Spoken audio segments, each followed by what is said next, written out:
And now on a late Saturday afternoon, it is the Fox Saturday Baseball Game of the Week as we renew this rivalry, the Red Sox and the Yankees from Yankee Stadium. And now welcome into the broadcast booth, everybody. I'm Joe Buck, Tim McCarver, Ken Rosenthal, both coming up. Coming into this series, all people were talking about was the fact that the Red Sox had dominated the Yankees so far in 2009, winning all 8 games between the two clubs. Well, right now nobody's talking about that. Everybody's looking at the first-place Yankees, a 4.5-game lead, and people are wondering, Tim, what's gone on with the Boston Red Sox, because right now they're not hitting. Yeah, the Yankees have picked up 4.5 games over the last 6 days. It shows you how quickly things can change. The Red Sox have not been hitting over the last 4 games. Digest these numbers, and please keep in mind that at this point in the season, when the Yankees, throughout their glorious history, has had a 4.5-game lead, they have never not made it into the postseason. And a matchup today of Clay Buchholz against CC Sabathia. We get ready for baseball.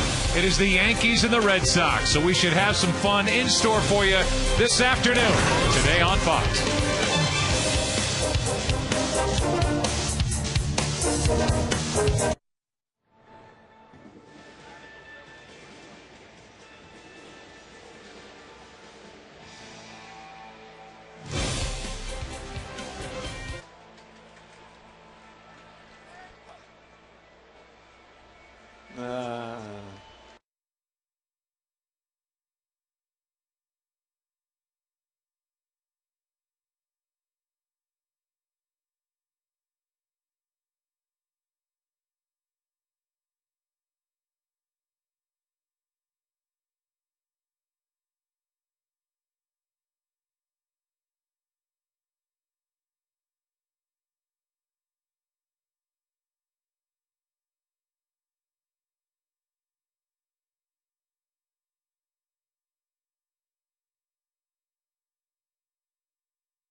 Body wash of Major League Baseball. We get ready for the action here on a late Saturday afternoon. The weather is gorgeous here. Might get some thunderstorms late tonight in the area. You can reach for the perfect combination of flavor and refreshment. Budweiser, the great American lager. CC Sabathia says he's ready to go, and so with that, we'll give you the starting lineup for Boston, brought to you by Taco Bell. Think outside the bun. The big left-hander will have to take on this group. Kobe Ellsbury, Dustin Pedroia, Victor Martinez is the catcher today, hitting third. Kevin Youkilis is in left again. He's cleaning up. David Ortiz, the DH. He's had a long day, a long week. Mike Lowell at third. J.D. Drew in right. Casey Kochman at first. And Nick Green is batting in the ninth spot and playing short.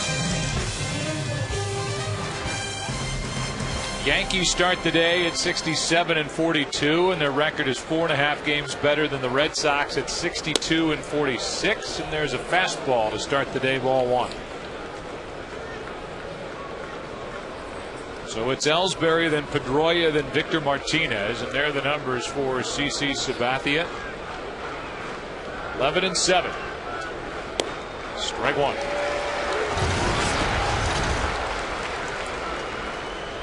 CC Sabathia has said that he has historically loved the month of August. He's getting stronger as the year has gone on. 2-1. I have never heard a pitcher talk about throwing harder in the month of August and September, but CC said that today in the New York Post. It stands to reason that they throw harder during the cooler months, but not CC. He jams Ellsbury. Tough play for Cano. Wow, that wasn't an easy play. And Robinson Cano certainly made it look easy. Into his right, off-balance throw, and he threw a strike. Made it look easy, Joe, because of that strong arm of Cano. Fielding, throwing in the same motion. Well done. That's what it takes to keep Ellsbury, who has 50 stolen bases on the year, off first base to start this game, and Dustin Pedroia will be the hitter.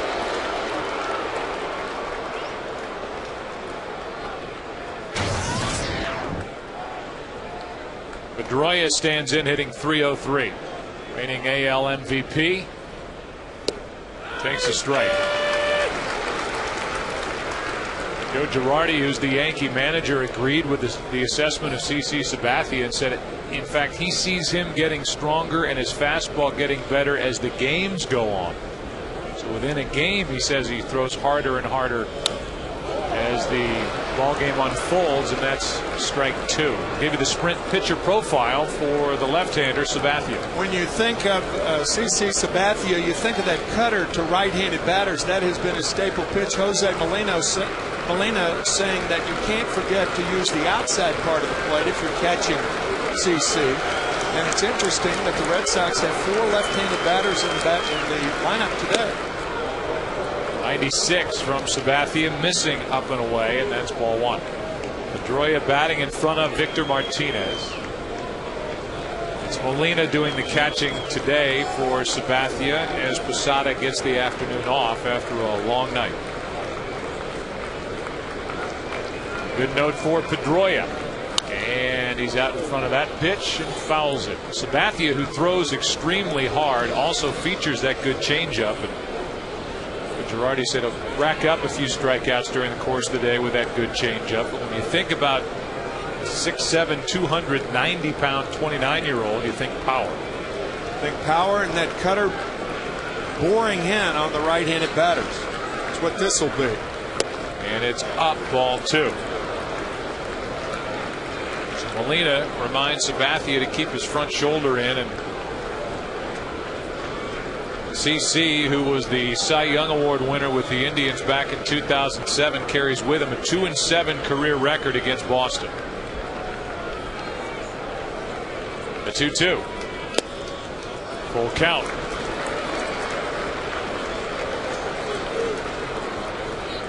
Looks like he's too strong in the early going. That's why everything appears to be up from Sabathia.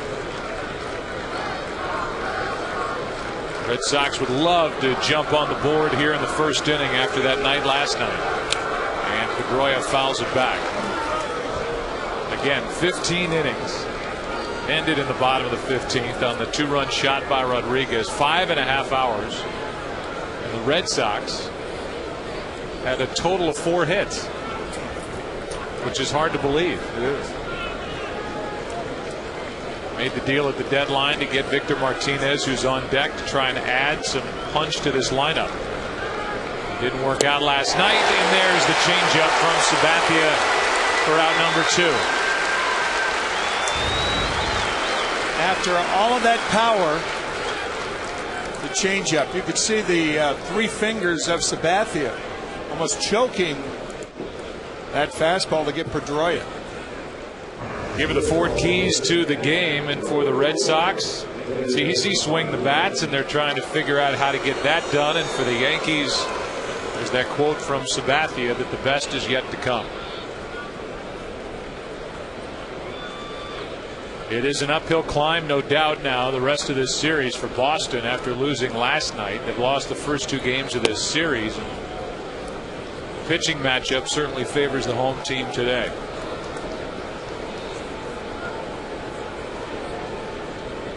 Ball 1 to Victor Martinez.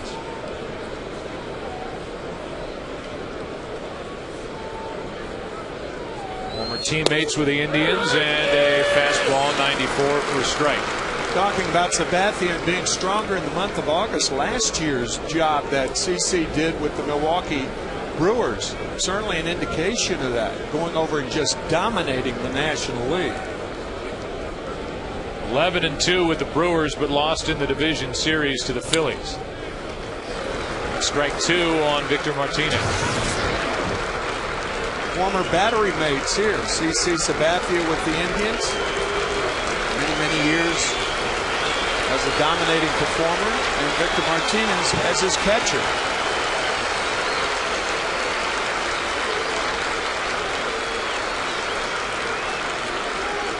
Normally, former battery mates, the catcher has the advantage. And he floats one to the second baseman, Cano, who went back, came in, a couple of good changeups in that first inning from Sabathia. That one got Victor Martinez. No score after a half.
Johnny Damon batting second. Mark Teixeira hitting third. A-Rod is cleaning up. The DH is Hideki Matsui. Then it's Robinson Cano. Nick Swisher, Melky Cabrera, Jose Molina. There, I beat you to the finish line, and there's the Yankee lineup. And there's the right-hander Buchholz, who's 1-1 with an ERA over 6. Terry Francona telling us before the game that Clay Buchholz needs to have more confidence in his fastball and stick with it in the early going.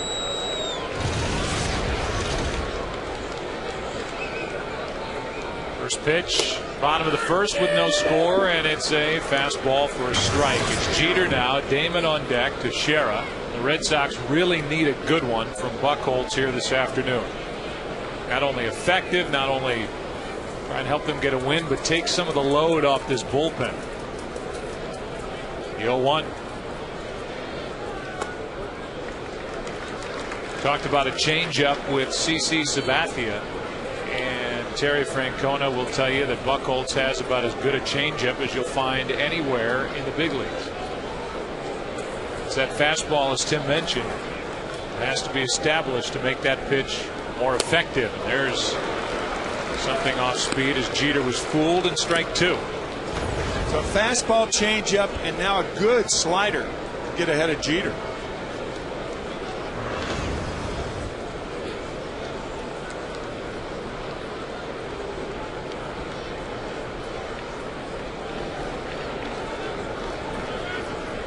The 1-2 outside. Red Sox, who seemingly had more than enough starting pitching coming into the season. They rounded John Smoltz, what they thought was good pitching shape. They have since designated Smoltz for assignment after he got the start and was knocked around here on Thursday night. They need somebody other than their big two to step up. From the hole, Nick Green, long throw and a good play to start the bottom of the first. Not easy to get Jeter, and Green played it about as well as you can. This is why the shortstop has to have the strongest arm in the infield. Going to his right, planting, nice throw.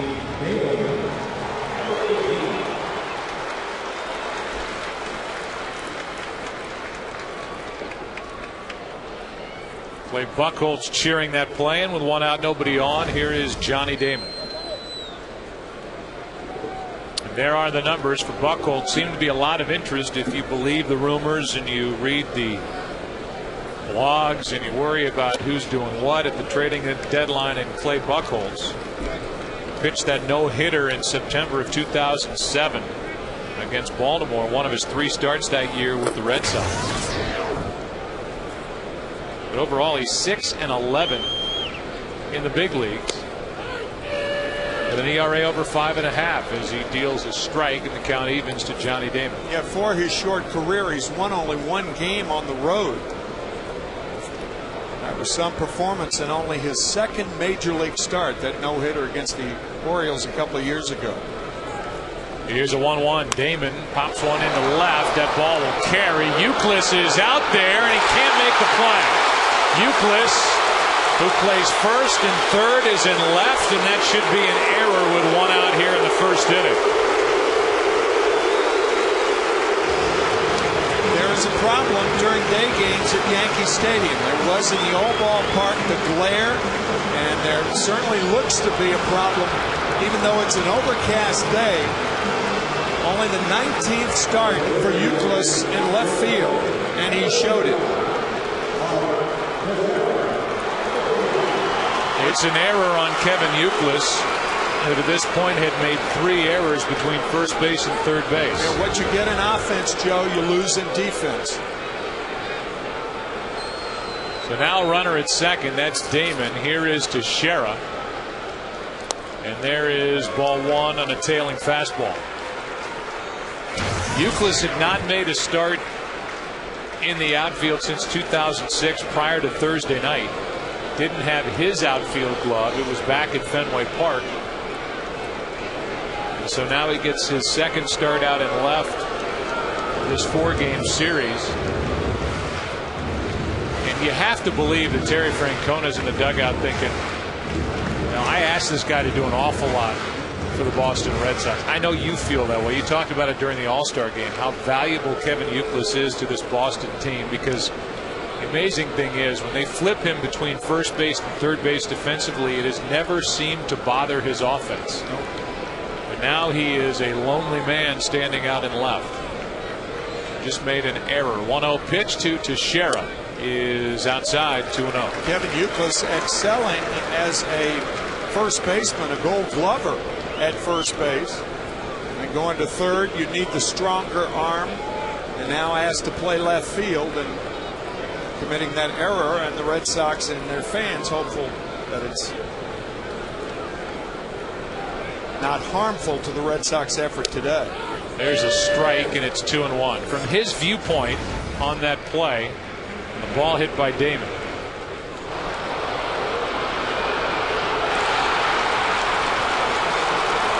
No doubt glare is an issue. We've seen a couple of players in the games we've done here at Yankee Stadium stagger around on a day such as this. In the outfield, 2-1 pitch and a changeup fools Teixeira. 2-2. Good pitch. That pitch would have fooled any left-handed hitter in the game. See how far a good hitter is out in front.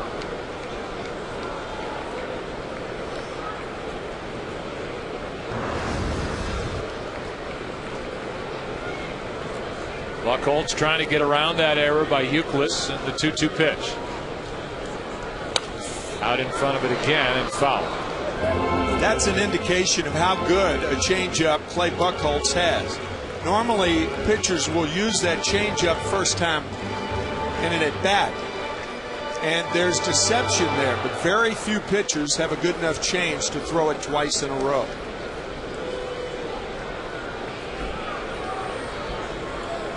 Try to go through the string of events that happened to put Kevin Youkilis out in left field. If we get a chance, the 2-2 pitch is low. Rocco Baldelli was put on the disabled list, has a bad ankle that he hurt during batting practice on Wednesday when the Red Sox were playing the Rays. Jason Bay is suffering through a bad right hamstring.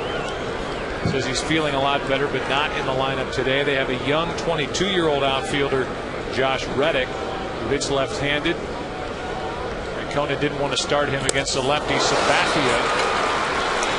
Here's a big strikeout by Buchholz as a changeup gets to Shera, 2 out.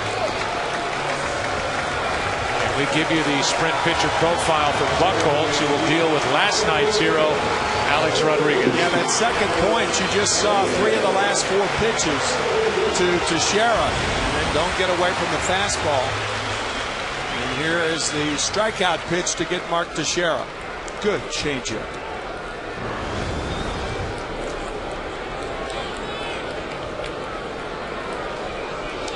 So with 2 out, runner at second.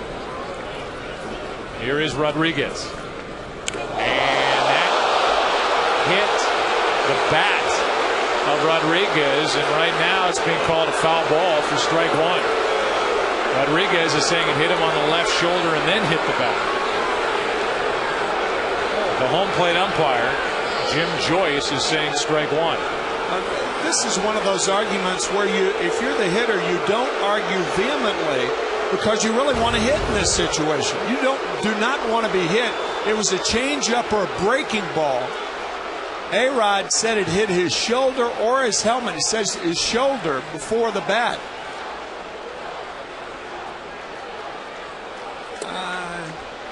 Don't know. It certainly didn't look like it caught him on the front side of that shoulder. Maybe it grazed against his back before it hit his bat. But let's hear the umpire, Jim Joyce, who's wearing a mic. Foul ball! Foul ball! Foul ball! Hit the bat! Hit the bat! Hit the bat! Hit the bat! All I heard was that.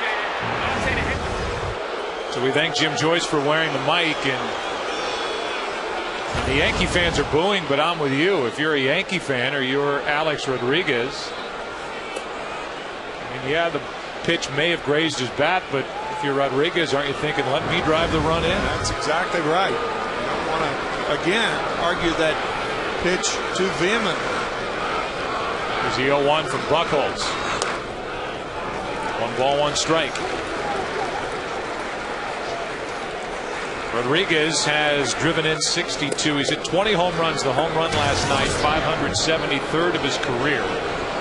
Tie him with Harmon Killebrew for 9th on the all-time home run list.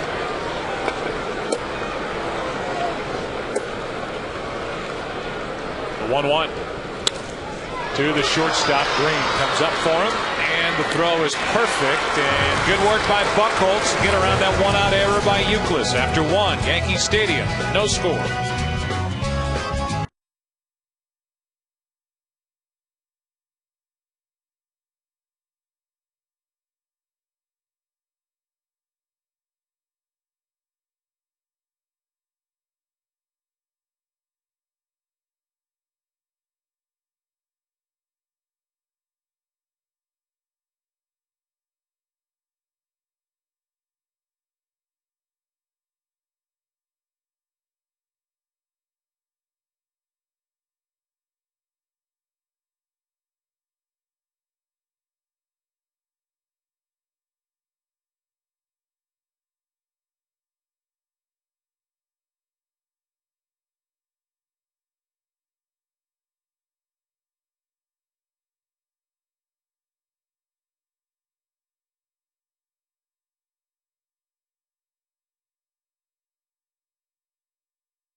Get more done with Nextel Direct Connect. And by Taco Bell, think outside the bun. And by Ford, we speak car. We speak the all-new Ford Taurus. What a beautiful look. At Manhattan, the weather could not be any better. 77 degrees. I mean, zero humidity. It couldn't be more pleasant out here. The first pitch to Euclid, who committed the error. Buchholz got around it. It's outside, ball one. It'll be Euclid, then David Ortiz, and then Mike Lowell. This takes high, 2-0. This is almost like an August day in CC Sabathia's youth when he was growing up in Vallejo, California. This is a similar day. Vallejo about, what, 35, 40 miles from Oakland. Here's a 2-0. Fastball for a strike from Sabathia. Man on deck, David Ortiz. At 12:30 this afternoon at a press conference to address what he's been compelled to talk about since a week ago Thursday, which was that his name is on the list of 104 players who tested positive back in 2003 for performance-enhancing drugs. 3-1 pitch. He is popped into right. Swisher to his left, and that is out number one, and he staggered a bit out in the outfield, made the catch.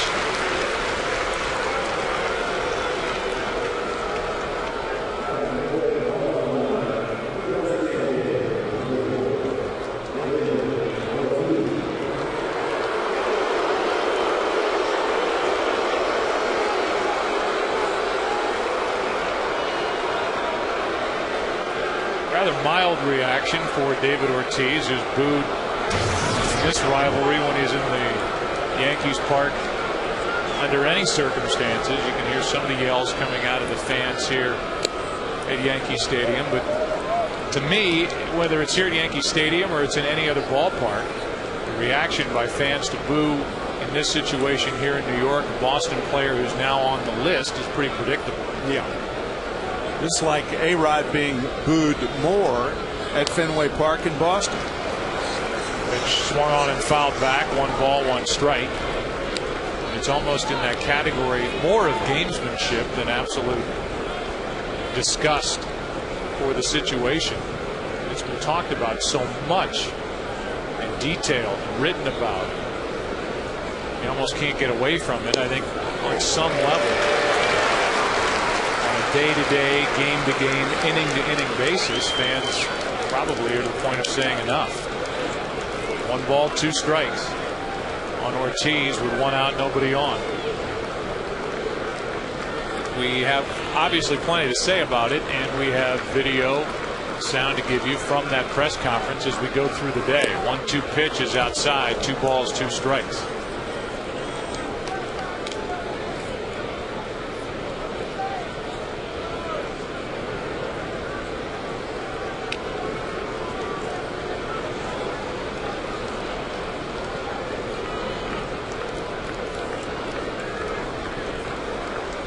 Base is empty, 1 down, and Ortiz pops it into center field, and Melky Cabrera will fight the sun and the glare. Glasses on, 2 out.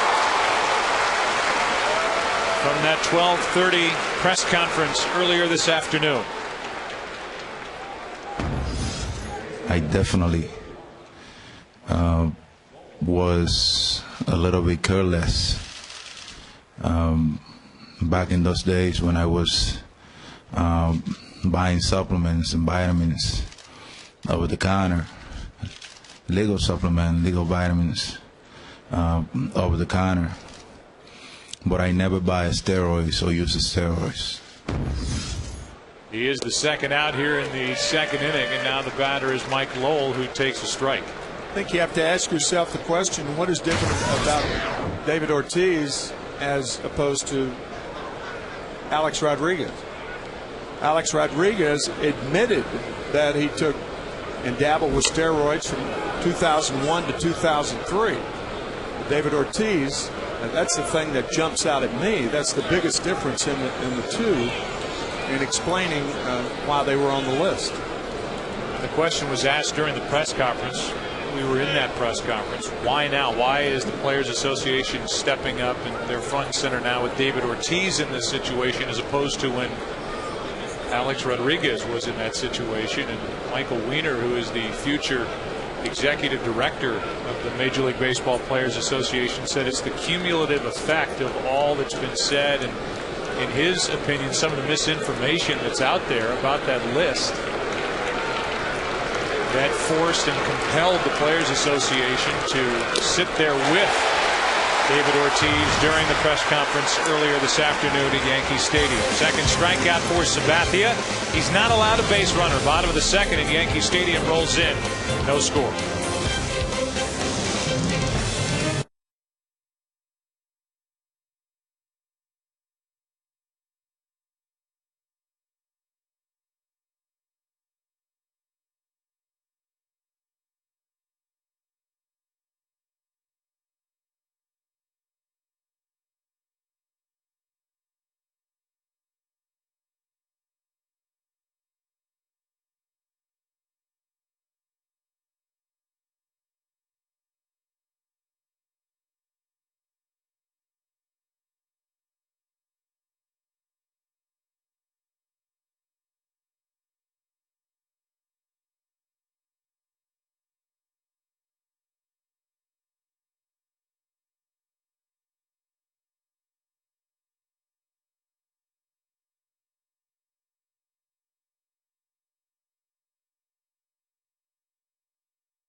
Drinkability of Bud Light with the refreshing taste of lime. Tune in to the MLB Network for the 2009 RBI World Series presented by KPMG. Watch the boys' senior championship game on Sunday, August 9th at 3 Eastern. MLB Network. Here is Hideki Matsui. He'll be followed by Robinson Cano and Nick Swisher. If anybody gets on Melky Cabrera against Clay Buchholz, who pitched around an error in the first inning and finds the strike zone to start the second. Red Sox have yet to put a man on. The Yankees had that base runner when Damon hit a ball to left. It was dropped by Euclid. Matsui overall hitting .264. This is from Buchholz, ball one. So Matsui's first time up, and Clay Buchholz starts him with a changeup and then throws a curveball. Normally, you don't throw a changeup the first time a hitter's up in a game because you're really changing from nothing. But again, that's an indication of how good Buchholz's changeup is. Now the fastball. There's a fastball that is a strike over the inside corner, and strike two.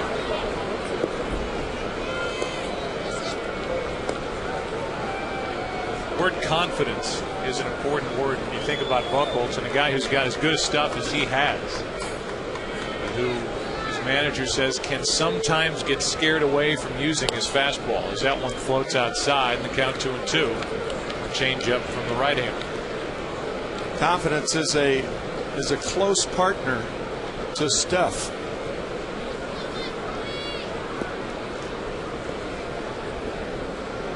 2-2 pitch. Full count. So instead of Jason Varitek guiding Buchholz through this start, it is the recently acquired Victor Martinez behind the plate, trying to figure out a way to get these Yankee hitters out.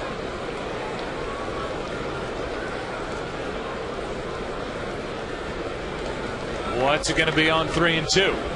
And to the left side. Well played, good hands by Lowell, 1 out. So the leadoff man is retired, and with the bases empty, Robinson Cano, first pitch swinger, will step to the plate.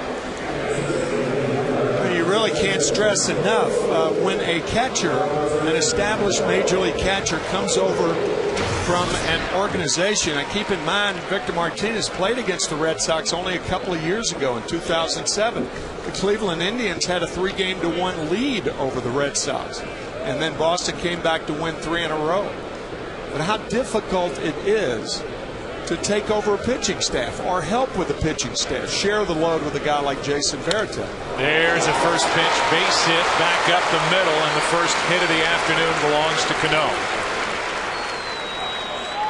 That thing was shin bound on Clay Buchholz, and somehow he skipped the rope and got out of the way.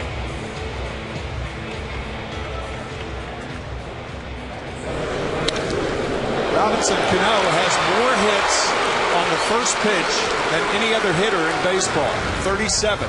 Hanley Ramirez of the Florida Marlins is second with 36. And now Nick Swisher digs his way in. Swisher's had a decent year with the power and the production, but in what has become really the top home run hitting ballpark across baseball, be hard pressed to convince Nick Swisher that this place is turning into a launching pad. He's hit only 3 of his 18 home runs here at home. That's one of the oddest stats, I think, of any player in the game. Look at the difference. In 14 of his 55 RBIs have been here at home. Now he bounces into a 4-6-3 double play, and he takes us into the third here at Yankee Stadium. Hey, it's the Red Sox and the Yankees. No score. So go to the third. Back after this from your local Fox station.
A strike.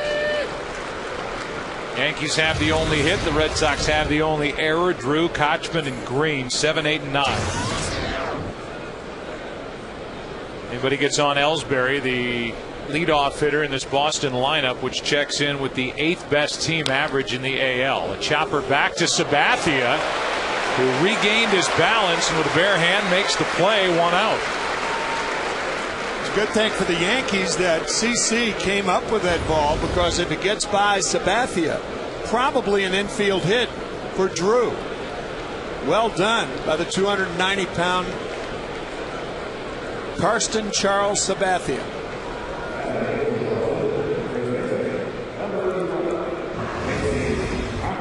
So now Casey Kochman, who was picked up from Atlanta. Kochman's bounced around. It wasn't that long ago that he was the top prospect in the Angels organization, and it's always been, or at least the last handful of years, been a very productive system that's come up with one good big leaguer after another. And part of a Teixeira trade between those two clubs, the Angels and the Braves, and now after having LaRoche for about 3 minutes, they turned him around and traded him for Casey Kochman, who took a strike and now the ball. Same type player, really, the two, LaRoche and Kochman. LaRoche perhaps with a little more power than Casey. Casey probably a little better hitter than Adam. Slaps at it and fouls a dangerous foul ball into the seats, left side, strike 2. How about the rotation of those 6 players? Kevin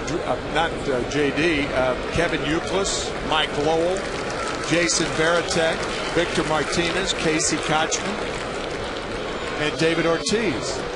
Who do you play? You've got to play almost every game. 4 of the 6.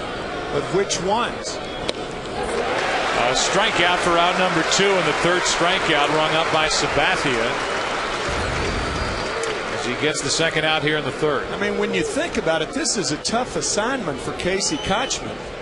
His only other start was Thursday night when he hit the 2-run homer his first time up, and now starting against Sabathia. It's tough duty.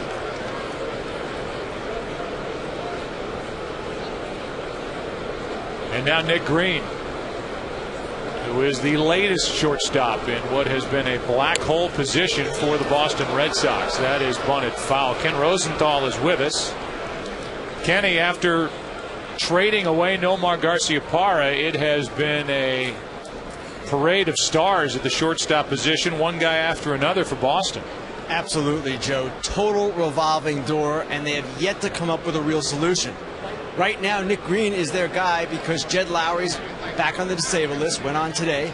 And really, Nick Green was the guy they just signed to be AAA depth this year in case something happened. Turns out he's played slightly above average defense. He's been pretty good offensively, too, though not lately. And right now, he's what they have. Here's Cano with a barehanded pickup. He almost handcuffed Teixeira, who gathers it in for the out. Those two are smiling. Yankees are smiling. Red Sox are not. 18 straight innings without scoring a run. After 2.5 at Yankee Stadium, no score.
Up is Melky Cabrera. And he grounds one to the hole. It's short. Backhanded pickup by Green. And safe at first as Kochman either came off the bag, the first base umpire tried to get a better look at it, or Cabrera beat the throw. Either way, it's an infield hit to start the inning. Yeah, it's a hard play for Bill Miller, the first base umpire, because the bag is between the foot and the ball. Did he come off the bag? I think so.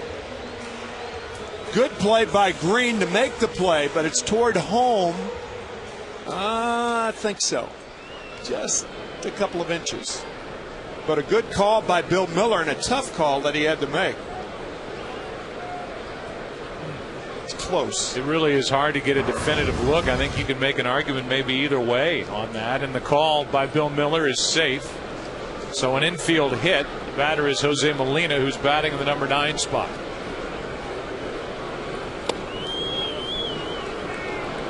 Ball one inside. Molina spent time on the disabled list this year. 246 hitter, 1 homer, 7 RBIs. A lot of ways Joe Girardi can go right here. You have enough speed on at first base in Melky Cabrera. Send the runner and hope that Molina can put the ball in play on the ground. That's inside, 2-0. Molina missed 55 games with a strained left quad. Very good receiver and a catcher that this Yankee pitching staff enjoys throwing to. You know, a quad is perhaps a more familiar injury for a catcher than a hamstring, because the very fact that catchers squat stretches the hamstring. Check on the runner Cabrera, who's stolen 5, been caught twice.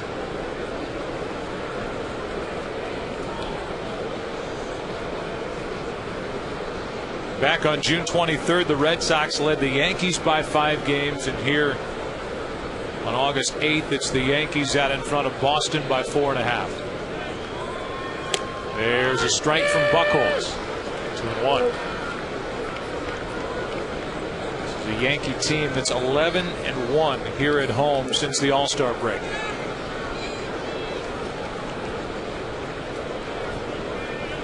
And a little less stress in the world of the man on the left, and a little more in the world of the man on the right.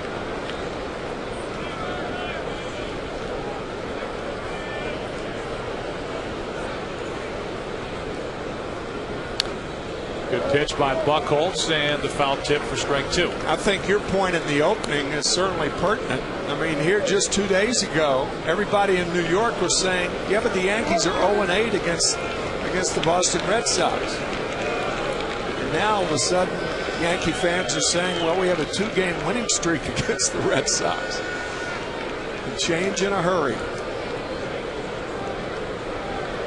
And I don't think it's a stretch to say that this is a different type Yankee team than the team the Red Sox were beating up on the first 8 meetings. That's up and away in a full count. Absolutely. Team, talking about confidence. Talked about Clay Buchholz perhaps not pitching with confidence. Well, the Yankees are certainly playing with a lot of confidence right now.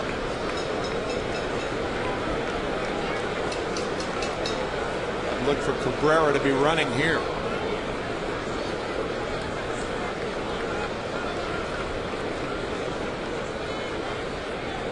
So Buchholz steps off, a 3-ball, 2-strike count on Molina. It was 2-0. Derek Jeter on deck.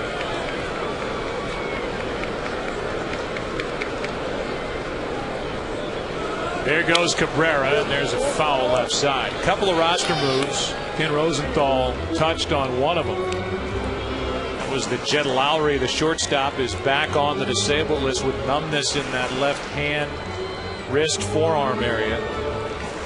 And Enrique Gonzalez, a right-hander, was brought up from the minor leagues to try and help out if Buchholz struggles early and the Red Sox have to go to their bullpen to get some help after that 15-inning night last night. Meanwhile, for the Yankees, Mark Melancon has been put on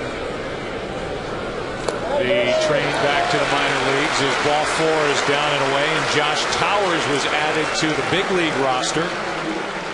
the 40-man roster. And Damaso Marte was put on the 60-day disabled list, which opened up that 40-man roster spot. Here comes Derek Jeter after a hit and a walk, 2 on, nobody out, and a chance for New York to jump on top here in the third.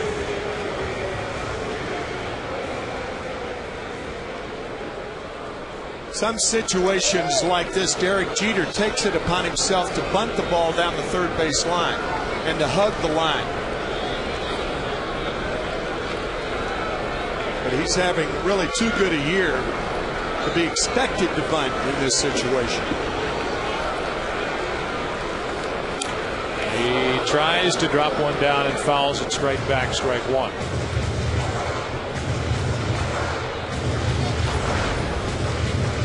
Like he tried to push this ball toward first base.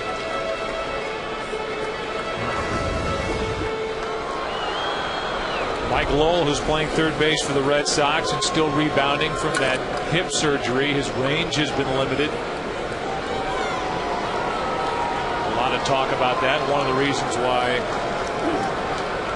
Boston Red Sox got another bat in their lineup in case Lowell slows down toward the end of the year. Jeter now abandons the bunt, was going to swing and took a ball. Yeah, it's such a difficult play for the third baseman in this situation, particularly with a guy who could pull the ball down there. He's looking at the third base coach, Rob Thompson, right now. But you have to keep an eye on the runner at second. And the hitter, you're not convinced that a guy like Derek Jeter's going to be bunting. You have to be prepared to field the ball if he swings away. He's about 3 or 4 feet in front of third base. Tough play. Good pitch from Buchholz. Jeter out in front of it, strike 2.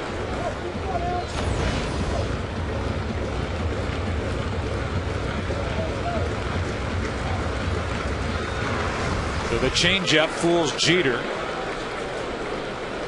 Buchholz, who has 1 strikeout, would love his second right here.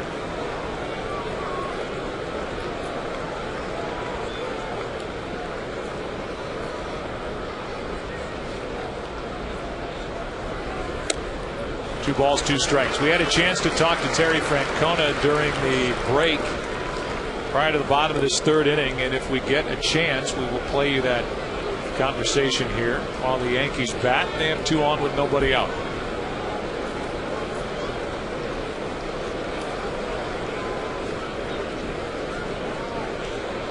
The 2-2.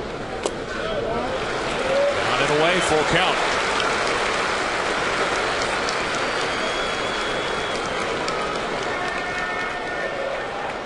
What a year it's been for Derek Jeter, who heard enough whispers about him being on his way out here with the Yankees. Wearing down, wearing out. What a season. 9th best overall average in the American League at the start of the day. 3-2 pitch.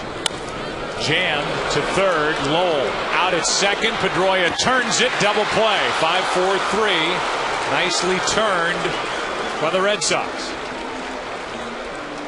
And the second double play turned behind Buchholz here in the early innings. I'm surprised Joe Girardi does not send the runners. Usually when you have momentum, the Yankees winning 5 in a row, you take it to the opposition, particularly if it's the Red Sox. I'm surprised runners not running here, and the double play turned by the Red Sox. And a guy at the plate who can make contact. That's right. Doesn't mind hitting with 2 strikes. Right. And now it's a runner at third with 2 out. And the batter is Johnny Damon. A lot of eyebrows were raised when Johnny Damon, 2006 or for the 2006 season, signed a 4-year deal with the Yankees. But his numbers compare very favorably to the 4 years he spent with the Boston Red Sox. He has really held up well.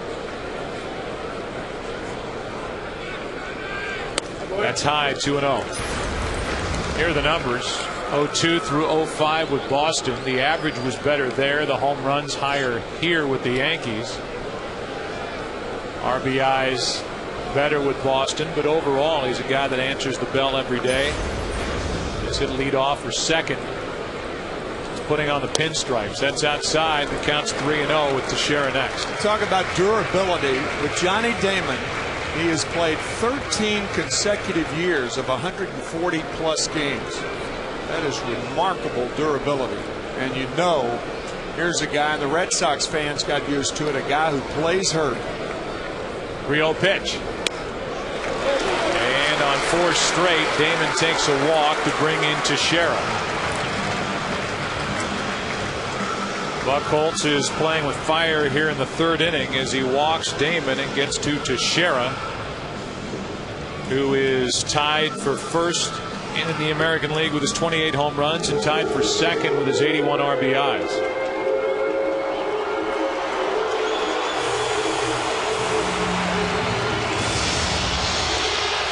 There's a difference between playing with fire and playing with fire in your eyes.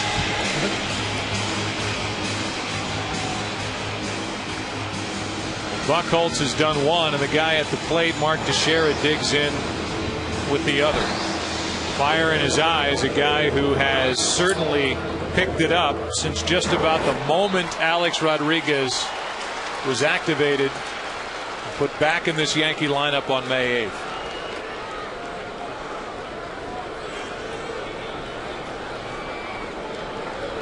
First and 3rd with 2 out. And a line drive, base hit into right. Yankees lead 1-0 as Damon will stop at 2nd. Cabrera scores, and Teixeira has 82 RBIs. You may remember the first at bat when Buchholz got ahead of Teixeira, threw him one change after another, struck him out on a 3-2 changeup. Well, Teixeira not allowing Buchholz to get ahead here or behind. First pitch swinging to put the Yankees on top.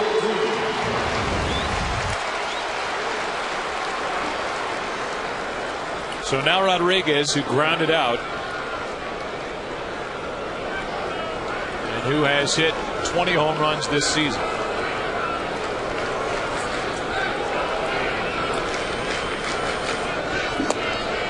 Fastball for a strike.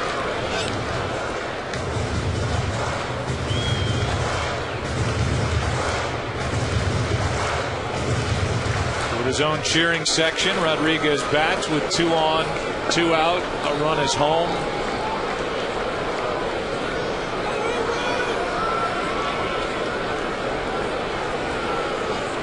Buchholz showing good velocity with that first pitch.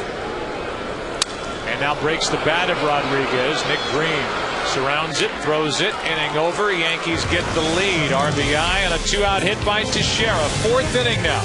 Yankee Stadium, 1-0 New York.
Valspar, the beauty goes on. Buy priority mail flat rate boxes only from the Postal Service, a simpler way to ship. And by Chevy.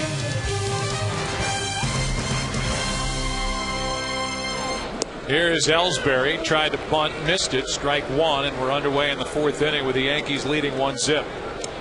Ellsbury, Pedroia, Victor Martinez. Anybody gets on Euclid.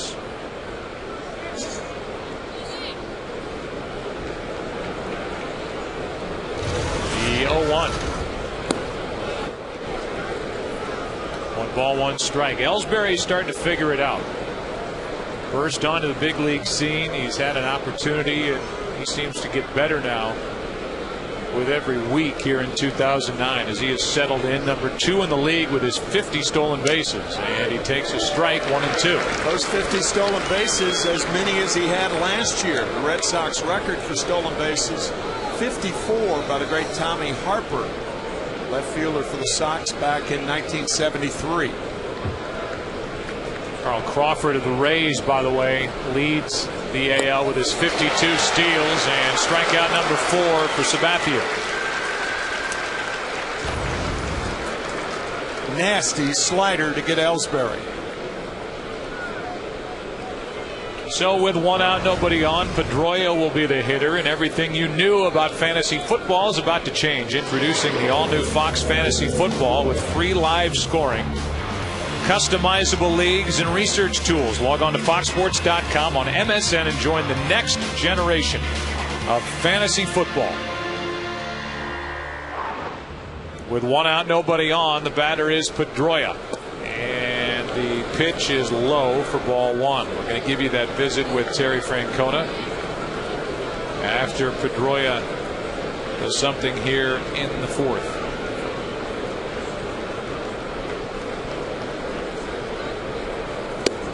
And a strike.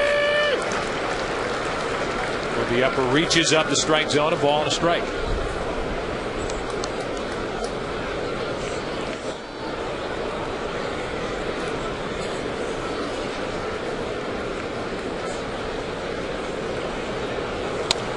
That's fouled right side, strike 2. So while the Yankees have their 4.5 game lead in the division, Boston right now is leading a wild card chase in the American League. But if you have not paid attention to the Texas Rangers, they've got 61 wins. The Red Sox have 62.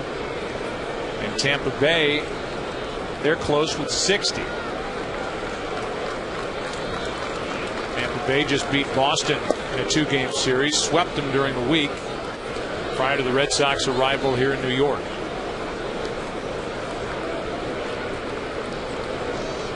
Two and 2 on Pedroia. Struck out his first time.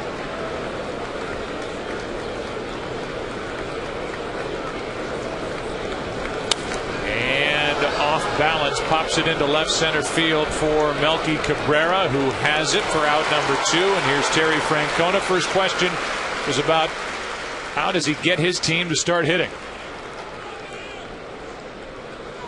Facing one of the better pitchers in the league, I think the biggest thing, we got to keep grinding. I mean, sometimes it's not as easy as you want it to be, so you keep grinding and not give at-bats away, not feel sorry for yourself, and just keep grinding.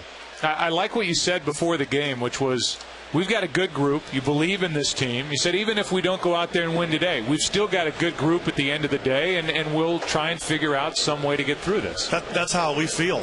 We do have a good group, and if we win, we're going to go in and be in a much better mood. But when we lose, it doesn't mean that we feel differently about our team. Some of the things you got to do is handle frustration during the year, and how you handle it, that's going to define a lot of your season. And we got a lot of confidence in our players' ability to do that. Victor Martinez with 2 out and nobody on took a strike and now checks his swing on ball 1 inside. The Red Sox right now swinging the bats 4 for their last 57.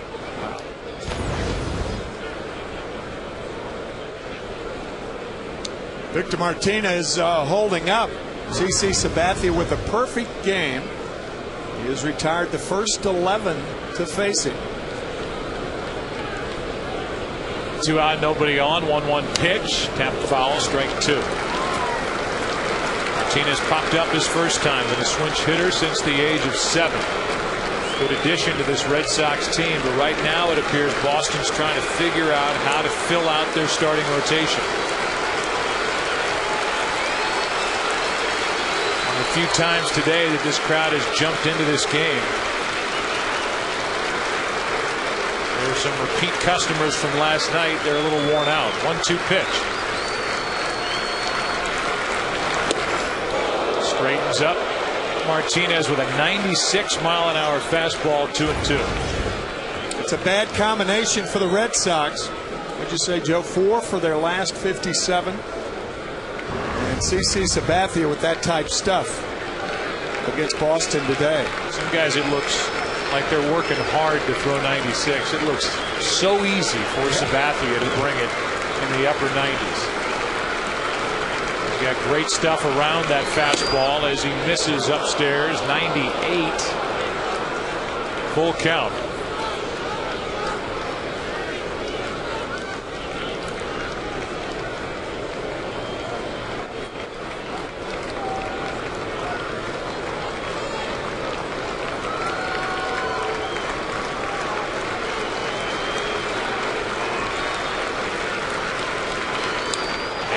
Foul tip keeps the inning alive.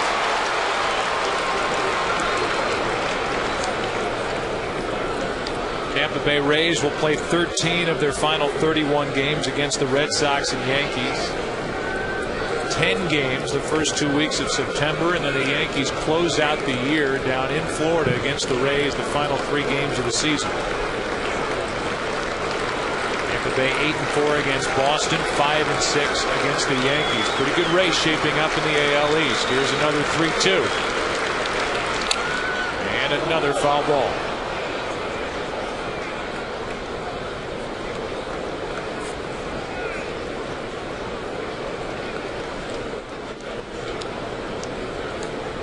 So there's the wild card chase. We talked about all that round robin action going on in the AL East. Texas Rangers are doing a lot of the same round robin work in the AL West. Here's a 3-2. And another foul ball. Good at bat by Victor Martinez. Velocity still from Sabathia, 97.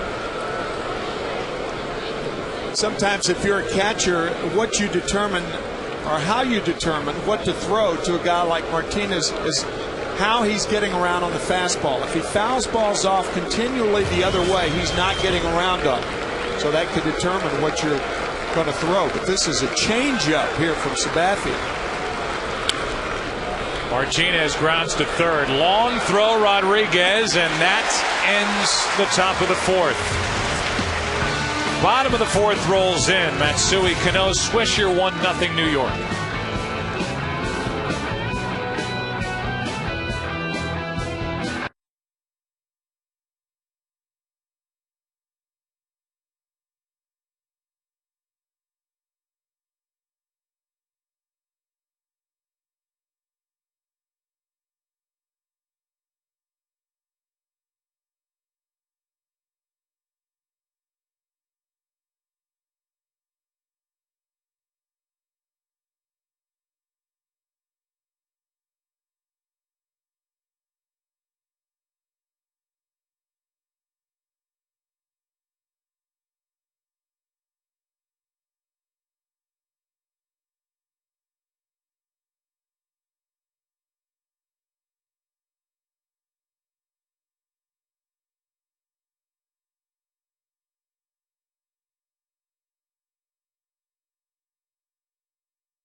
or more home runs in a season. As of today, the Yankees have 9. Each team holds the record for most players with 10 or more home runs in a season. Yankees batting, in Matsui, who is on that list with 16 home runs, hitting .264, 0 for 1 in this game, takes a ball. Spoke with Joe Girardi, brief question and answer session. Give that to you after Matsui does something here. It's 2-0.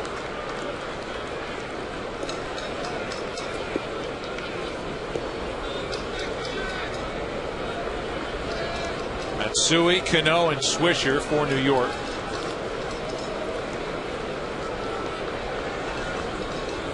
And a pop-up left field. Youkilis, a lot of the glare is gone now with more cloud cover, and Youkilis has no problems with that fly ball to start the inning. 1 out. Here is Joe Girardi, and the visit that we had is Youkilis looks at the fans out there and says, "Yes, I caught one." 1 out here in the inning. I love it, and you see him add a little bit extra fastball when he needs to. He's been up to 98 today, and he's been very conservative in his pitches, and we need that because of last night's game. Tim talked before the game about how quickly things change in baseball, and all anybody wanted to talk about was 0-8 against Boston for your club, and now the headline is you've got a 4.5 game lead in this division. Yeah, we all know that it can change very quickly, and that's why you have to keep pushing, and you can't relax for a moment in this division because this is a very tough division, and it can change very quickly. To go back to Sabathia real quick, this is one of those games like Boston needs from Buchholz where you need not only effective work from Sabathia, but deep into this game to take some load off your bullpen. We do, because there's a bunch of guys that we will not use today, and you know, we need CC to give us 7 or 8 innings, and that would be great. We appreciate your time, Joe. Thanks. Thanks, guys. We continue to reference last night's 5.5-hour game that ended in the bottom of the 15th.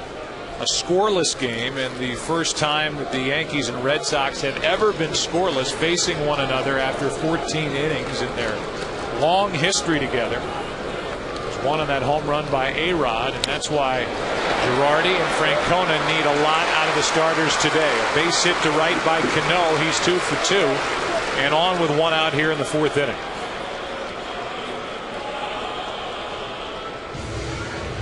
So Cano, who started the day at .310, is 2 for 2, and Nick Swisher steps in. Joe, you were talking about the 5.5-hour game last night. The Red Sox have lost 4 in a row, and their games have averaged, those 4 games have averaged 4 hours and 25 minutes. Excruciating losses. A 13-inning affair against Tampa Bay this past week. And then 3 nights later, that game last night. Saw a lot of those details on that graphic. There's a strike to Nick Swisher. You talk about 5 hours and 33 minutes. The game that was played here last night, the 15 innings. There's the last 4, and that will rip up any bullpen. And coming into this stretch, the Red Sox were boasting, and I think still can boast with regard to talent, the best bullpen in the American League, but it is worn out. And traded a very valuable and resilient arm in Masterson, part of the deal to get Victor Martinez from Cleveland. Cano is back after a strike to Nick Swisher. You have to give up something to get something, but almost to a man, the Red Sox very disappointed that they had to part with Justin Masterson. But that's the back end of it. That's the bullpen. The question right now, I think the bigger question is, how do the Red Sox fill out the rest of their rotation? They have an outstanding 1-2 punch. That's a ball. It's as good as it gets with Lester, who pitches here tomorrow, and Beckett, who was dominant here last night. Buchholz turning in an outing that so far is pretty good. Hope to get Daisuke Matsuzaka back in early September. Maybe Wakefield by the end of next week, but they don't know for sure. Designated Smoltz for assignment. Penny has been hit or miss, more miss lately than hit. There's a ball up and away, 2-1. Ken Rosenthal, how do you think it shakes out for the Red Sox? And Can they make something happen with regard to a trade to try and add to this rotation in Boston? It's going to be difficult, Joe. They tried before the deadline to get Roy Halladay. They were in on those conversations. They made a serious run at Felix Hernandez, and they even tried to get Victor Martinez and Cliff Lee in a combination. That was the way that the Indians might have gotten Clay Buchholz in that deal. But now in the August waiver period, the options aren't nearly as attractive. So they've signed Paul Burr to a minor league contract. They've got Michael Bowden in the minor leagues. Judici Tozawa is an option to start as well. And they're hoping, from all the options you described and I described, that they'll be able to piece together 3 through 5 in the rotation. And yet coming into the season, Ken or Tim, I mean, this was a Red Sox team that thought, well, not only do we have 5, but we have Smoltz who's working his way back from shoulder surgery. We are well equipped to get through the season, and now they're trying to find help wherever they can get. Now, while guys overlooked was an all-star, Tim Wakefield, 11-4 at the break. And as far as Tim is concerned, he can throw the ball, but he can't cover first base. His arm is fine, but with a hamstring problem, has a tough time covering first. But he would be a huge addition if he could come back next week. Here's ball 4 high to Swisher. That's walk number 3 from Buchholz, and it's 2 on with 1 out in the 4th inning. And it brings in Melky Cabrera. Yeah, the problem with Wakefield, which I think is really interesting, is arm-wise he's fine. He's got a bad back. He's got a sciatic nerve problem, which has affected his left calf. Anybody who's had that type issue before knows exactly what that means. Basically, his left calf is not firing. So they think he could pitch as soon as they needed him, but they don't think he could run over and cover first base. He's not moving well at all, and until that situation clears up, it will not send him to the mound as Cabrera's fooled with a changeup. Strike 1. Wakefield will try to work that arm. You know, you can say, well, he comes back, then you got to get the arm back in shape. And according to Terry Francona, he says as soon as the leg is okay, we'll just throw him back out there. He's a knuckleball pitcher instead of a minor league rehab assignment. 0-1 pitch. Good fastball, strike 2. The addition of Tim Wakefield, of course, creates another problem because then the Red Sox would not be able to allow Jason Varitek or Victor Martinez to catch him, so George Contreras has to catch him. Seems like the Red Sox are playing with a 30-man roster right now. Here's the 0-2. Fouled away. But we saw the abilities to manage on display by Terry Francona back in 2004. The way he used his bullpen, the way he used his bench, the strategy he used in game to bring his team back from down 3-0 against the Yankees, and then that red-hot 4-game sweep over St. Louis. Francona seems to handle well whatever's thrown his way, and has ever since he's come to Boston. 0-2 pitch. 2 on, 1 out. Fly ball into left field, and Euclid is there for out number 2.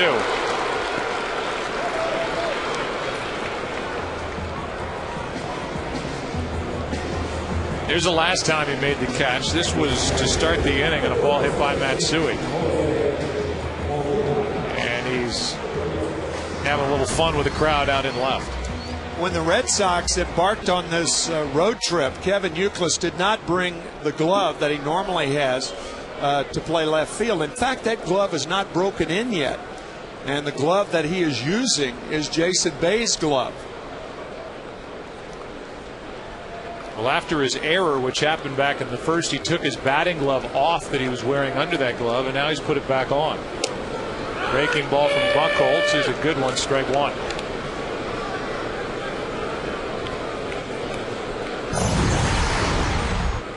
Back in the first inning, and a ball hit by Damon. Dealing with a glare and spinning around, Euclid made the error.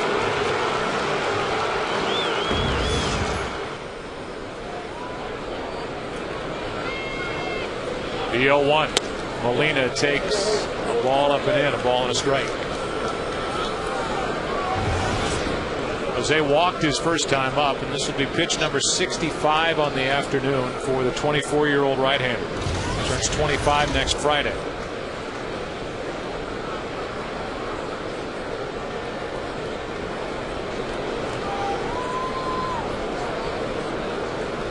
A 1-1 pitch is outside.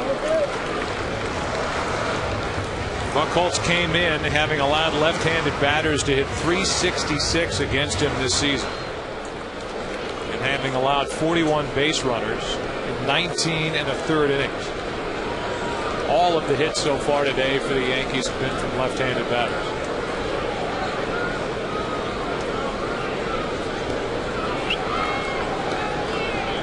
Right-handed inning. Jose Molina at the plate, 2-1.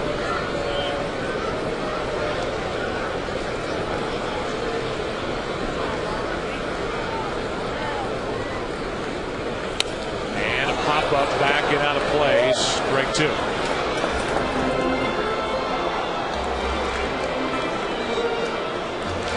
Yankees had lost 3 straight at the White Sox prior to beating Mark Burley last Sunday. As you trace their week, the Yankees come in having won 5 straight, and during the week, 1 game started against them by Burley, Halladay, and Beckett. Melky Cabrera hitting for the cycle last Sunday in Chicago. That was a huge offensive game for the Yankees. Where did they need that? Here's a 2-2. And a changeup gets Molina. The inning is over, and Buchholz has been pretty good. We go into the 5th inning. That was the 2nd strikeout, and a big one for the Boston right-hander. Still New York 1, Boston nothing.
With Kevin Youkilis against Sabathia, strike 1.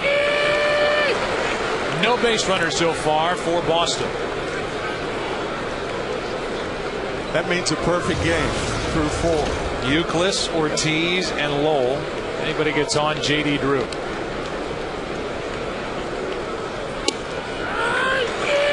Strike 2. I've never quite figured that out. My announcers do not say a pitcher is pitching a no-hitter or a perfect game. David Cohn was the last one for the Yankees to pitch a perfect game back in 1999 on July 18th. I did that game with Bobby Mercer and Susan Wallman. We started talking about it in the third inning and mentioned it every other out. I've always thought it was just absurd that grown men adhere to this myth, in my opinion, that if you mention the fact that a guy's got a perfect game or no-hitter, that has anything to do with it. Here's the 0-2 pitch and a foul out of play off to the right. Look at me. I'm just going to let you go. Talk till you can't talk anymore. And then if Euclid gets a hit, you'll say, see? No. I hear you. I mean, I had whatever. It's fine. Good. And that pitch in the dirt, Euclid's checked his swing ball. Well, you're not superstitious. I mean, forget this stuff, but you're not superstitious about anything? No. Nope. Well, particularly about a baseball game where a guy in a booth who has nothing to do with a no-hitter or a perfect game can't say that. So I'm in total agreement with you there. To the shortstop, Jeter. And out number one. Euclid was running hard. And the Hyundai in-game box score for the Red Sox, introducing the all-new 306 horsepower rear-wheel drive Hyundai Genesis Coupe, all zeros.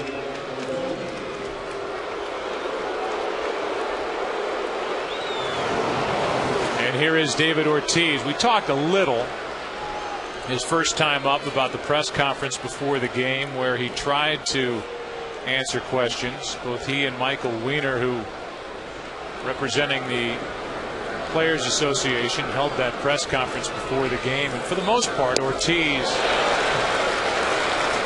talked about his quote-unquote careless use of supplements and vitamins earlier in his career, and then once baseball started testing more in 2004, he started becoming better educated and denied ever using steroids in his career as that pitch misses outside.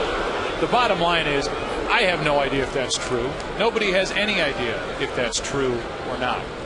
It's plausible that something that long ago, back in 2003, that could be what triggered a positive test. But I have said before, we don't know what any of these guys are taking. And if there is no test for HGH, take steroids out of the equation. If there's no test for HGH, there's no telling what anybody's taking in any sport, period. So that's only a sliver of the conversation. 1 ball, 2 strikes, 1 out, nobody on. And Ortiz takes ball 2 outside, 2-2. But is it plausible? Are we ever going to have that aha moment where we know the list and who did what and when they did it? I would say the answer to that is a loud no. Fans have seemed willing to accept some uncertainty when they file through gates and watch these players play, no matter what their history.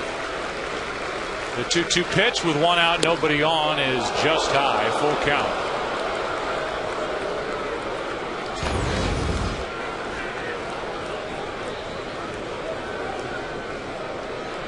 Yankees have had their own list. Alex Rodriguez, we mentioned earlier. Andy Pettitte with his use of HGH.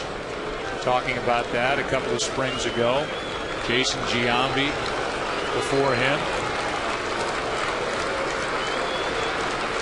3-2 pitch with 1 out, nobody on, and Ortiz taps it foul again. What I thought was interesting from that press conference, and we'll talk to Ken Rosenthal during this 5th inning, was Michael Weiner from the Players Association talking about the list of 104 names and saying that some on that list were tested more than once, and it could be fewer individuals. And the 83 total number of tests that resulted in positives is Ortiz tries to knock down the momentum of that ball by throwing his bat at it. That it could be fewer than 83 players, that some could have tested positive more than once. 3 balls, 2 strikes, 1 out, nobody on, and David Ortiz,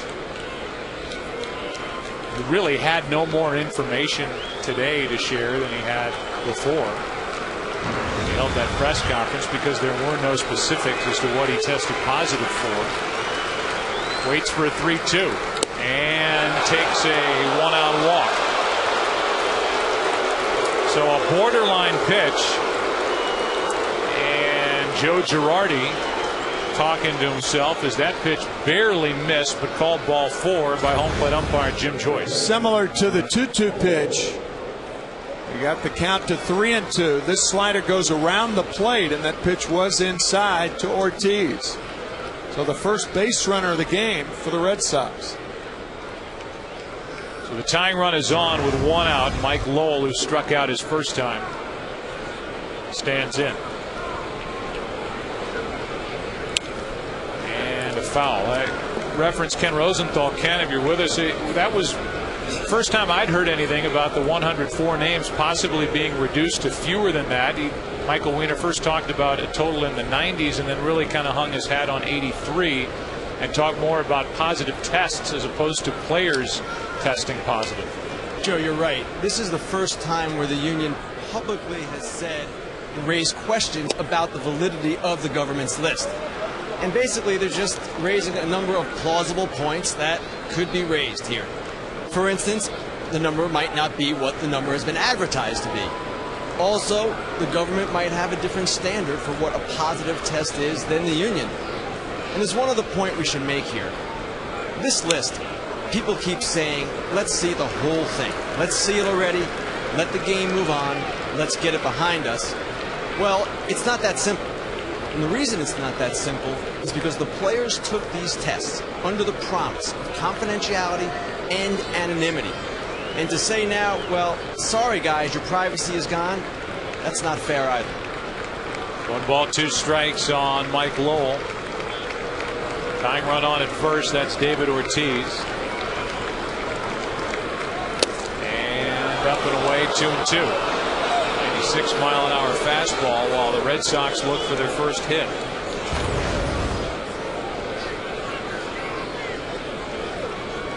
That breaking ball to David Ortiz on the 3-2 count was inside. That pitch was very, very close. Sabathia wanted it.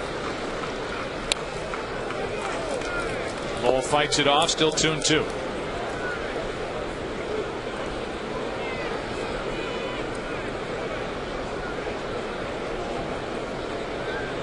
Kevin Youkilis has the last Boston hit, which came in the 14th inning in yesterday's game. So far in this one, he's 0 for 2. Tees at first, 1 out, and Lowell pops it into right center field. It'll hang up for Melky Cabrera, 2 out. And there aren't many Red Sox hitters getting very good swings off CC Sabathia since this game began. Gene Mock, the great manager for, the Phillies, Montreal, the Angels, used to say that a catcher and a pitcher, their primary job is to keep the ball off the fat part of the bat, and that's what Sabathia is doing today. He and Jose Molina have done a wonderful job of keeping the ball off the fat part of the Red Sox hitters' bats. The contemporary term for that is to square up on a ball, to hit it in that sweet spot, but not a lot of sweet spots hit by the Red Sox today. That pitch ties up Drew, who checked his swing, ball 1. JD bounced back to the pitcher. Good play by Sabathia. Probably the Red Sox best chance at a hit. Sabathia made the barehanded stop and threw to get Drew at first. That was back in the 3rd inning. That's ball 2, 2-0.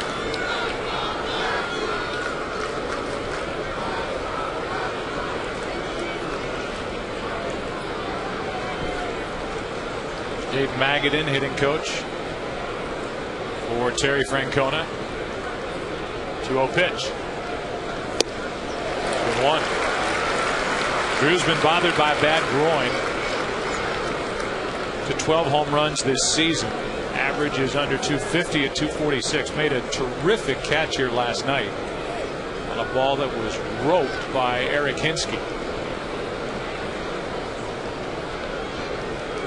That only delayed what was the inevitable, which was a win for New York because of the home run by Alex Rodriguez. But look at this ball in the 14th inning.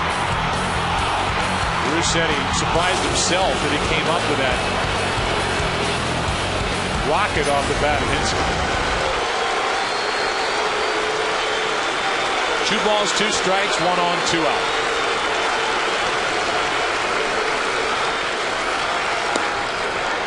Just missed full count. And that'll give David Ortiz a head start at first. Well, I would figure that a pitcher who has allowed no hits in the 5th inning against a very good hitting ball club would be making some pitches. But boy, I mean, he has really made some pitches this afternoon. They're explosive in a good location. On it goes, 3-2 pitch, and another strikeout, number 5 for Sabathia, in control here today. Like Beckett and Burnett last night, bottom of the 5th, 1-0 New York.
Clean without dry skin. Another tight one between the Yankees and Red Sox. Last night scoreless into the bottom of the 15th. Today a 1-0 New York lead, bottom of the 5th. And Buchholz, who's been on the short end but pitched pretty well, deal with the top of the lineup for New York: Jeter, Damon, and Teixeira.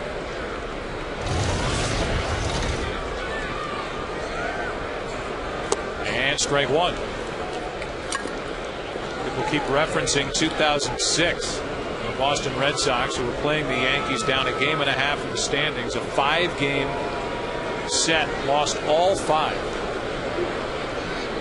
Went to 6.5 out, finished 11 games out behind the Yankees in the East and 9 games out in the wild card chase in the American League. Then in 2007,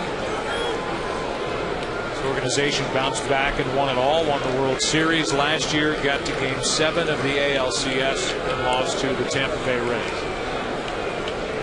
It has been some kind of run under Terry Francona since 04.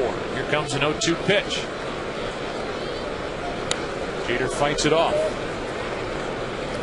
Take a look at Taco Bell. They bring the heat. And we look at the pitching velocity comparison. Buchholz, his velocity has gone up, and true to his word, the same for Sabathia. He hit 98 in the 4th inning. Now we're in the 5th, bottom half. 0-2. It's foul. Yeah, just being mindful of what the Red Sox have done during their 2 World Series years, being down no games to 3 to the Yankees after the Yankees in Game 3 had that 19-run barrage. And we have said it, Joe, I've never seen a team have that many hard-hit balls by the Yankees in a 9-inning game in my time, in my experience in the game. I mean, the chances of the Red Sox coming back, I mean, they're congratulating the Yankees before Game 4 and wishing them luck in the series. And yet, what did the Red Sox do? Win 8 in a row.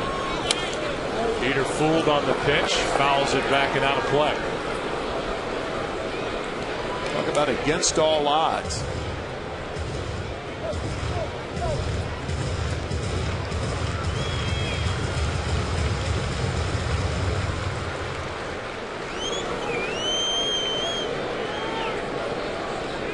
Including that series, the Red Sox have won 25 playoff games, 6 playoff series. The Yankees have not won it all since 2000.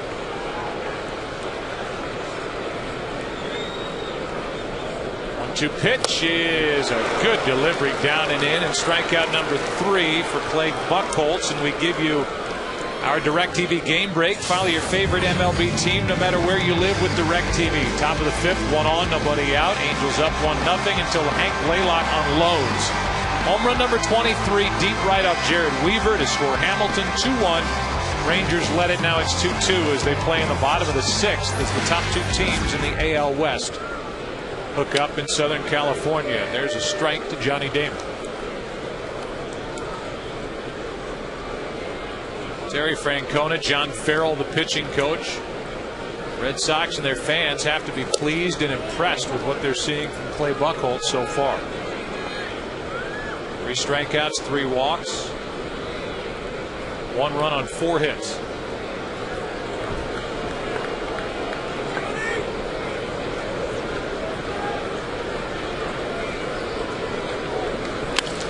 That is pretty well hit to left. Back is Youkilis on the run. Cannot get to the baseball. And Damon will scoot into second. He's there with 1 out.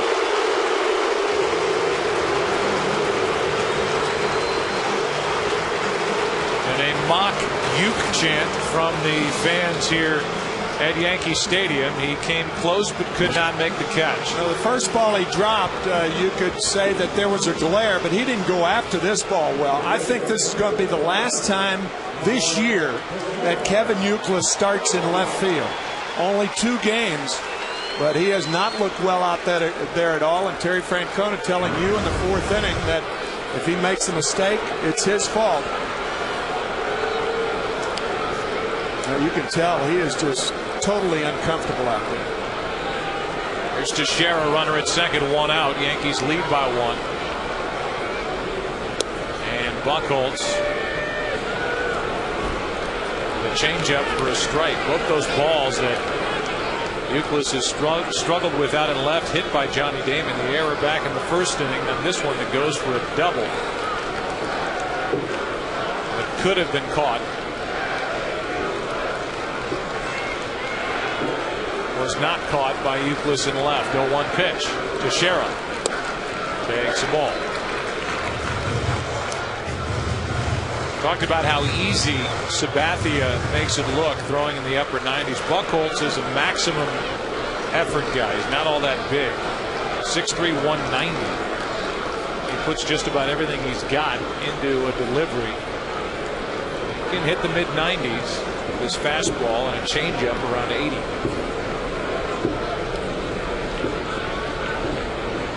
1-1. Breaking ball is up in the count, 2-1. Not quite the torque that Tim Lincecum, the brilliant young right-hander, 25-year-old right-hander for the San Francisco Giants. has, but you get the idea.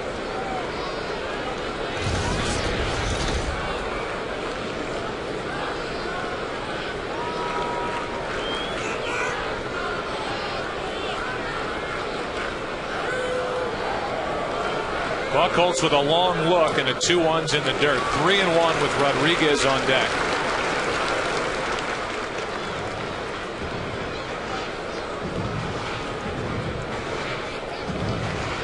San Francisco Giants tied with the Colorado Rockies. Identical records, 11 games over 500. They're 60-49. Major league teams that would not want to face the Giants if they got into the postseason. Dangerous team in a short series with that great starting pitching of theirs. Yeah, it's not just Lincecum, it's that entire staff. Nat Cain. 3-1 pitch is high, and that puts 2 on with 1 out for Rodriguez.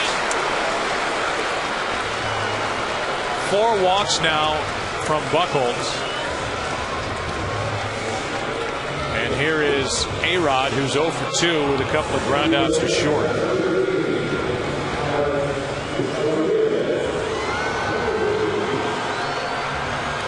A Yankee team that is 54-27 since Rodriguez came back and activated on May 8th.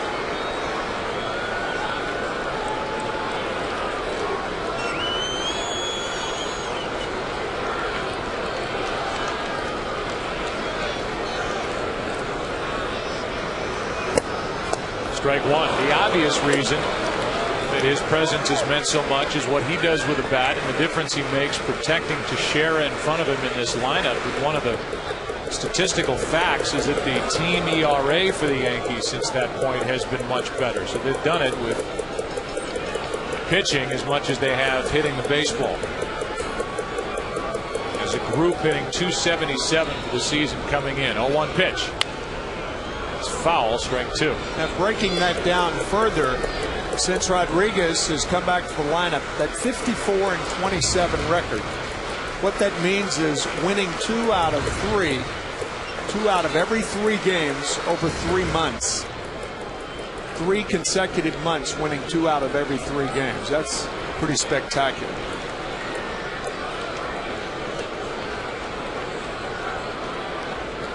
Buchholz has induced 2 double plays. He has struck out 3.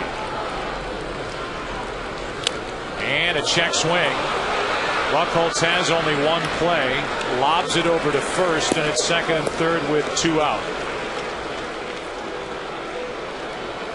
And if the Yankees are going to do anything with this opportunity, New York will ask for something out of Hideki Matsui.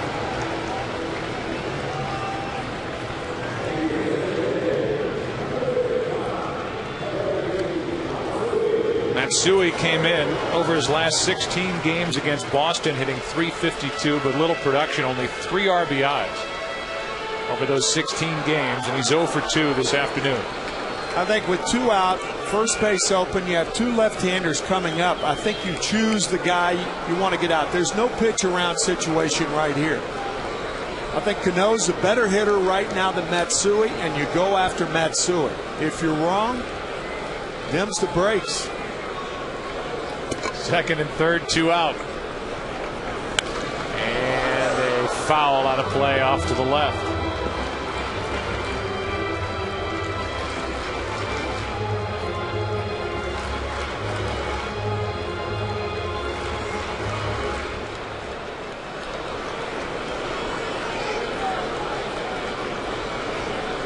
Damon and Teixeira the runners. 2 out. An 0-1 count on Matsui, who has 52 RBIs this season.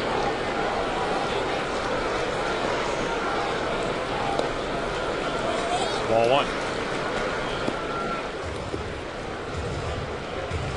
The Red Sox against Sabathia will have the 8, 9, and 1 hitters, Kochman, Green, and Ellsbury in the 6th.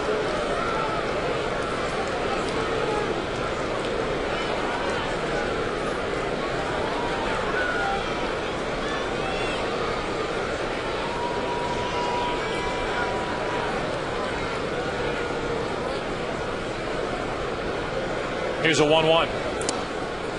Low. Well, all the runs and all the hits happened on Thursday. First game of this 4-game series, a 13-6 win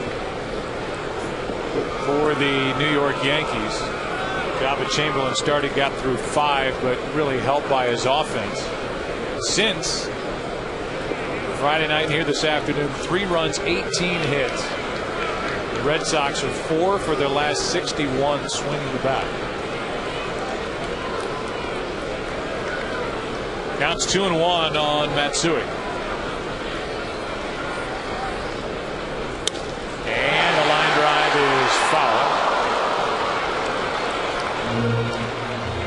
2-2.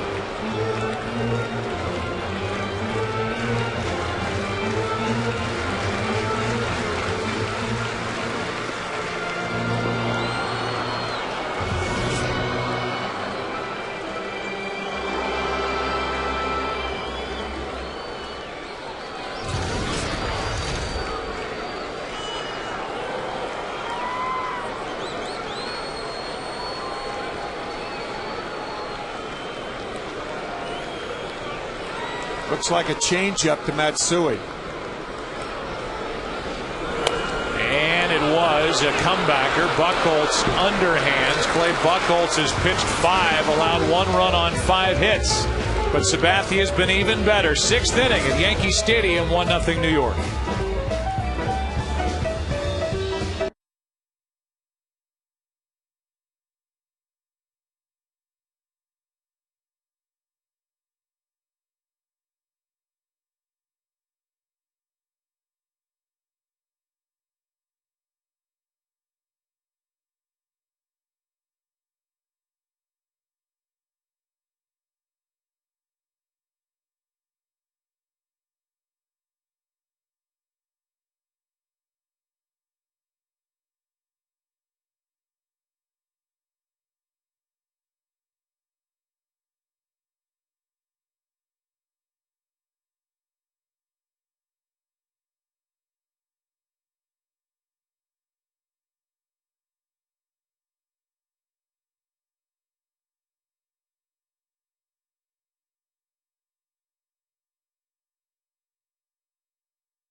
Cadwin. And by Pepsi. Pepsi is the official soft drink of Major League Baseball. Here are the Red Sox batting in the top of the 6th inning, and Casey Kotchman over the top of a pitch under his hand, strike 1. Kotchman struck out his first time. The 1 base runner on a 1-out walk to Ortiz last inning against Sabathia.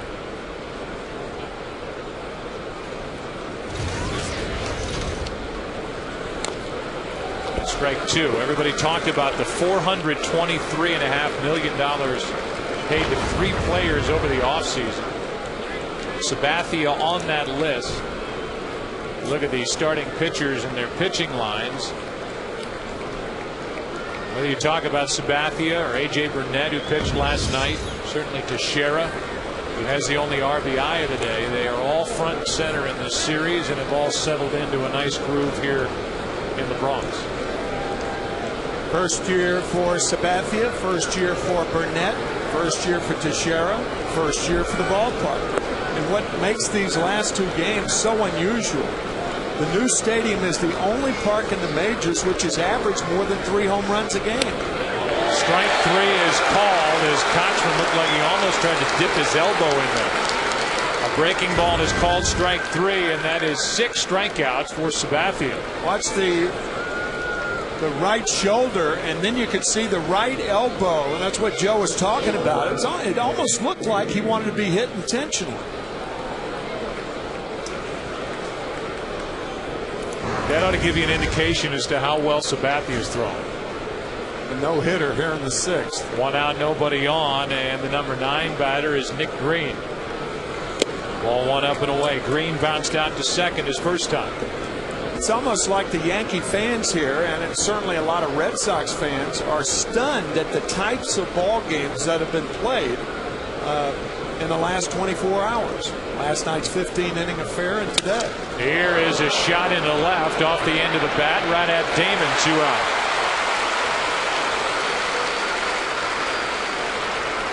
How about the last 2 days in the starting pitching that this series has seen? Whether it was last night, Beckett and Burnett, or today, Sabathia and Buchholz. 25 and a third innings pitched, 22 strikeouts, and only 10 hits. And against the starters, only 1 run. And it says something about a pitcher with 2 out in the 6th inning, whether they're no hits or not.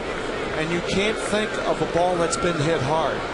And that's the case with the Red Sox. Ellsbury takes a breaking ball for a strike. Jacoby bounced out, struck out.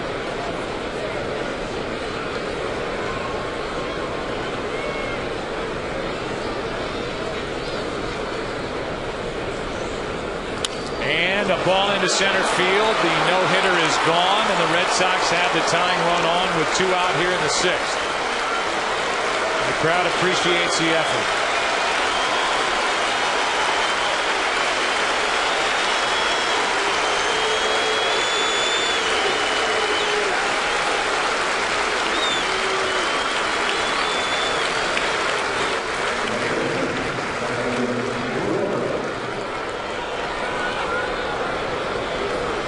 So 1 on, 2 out.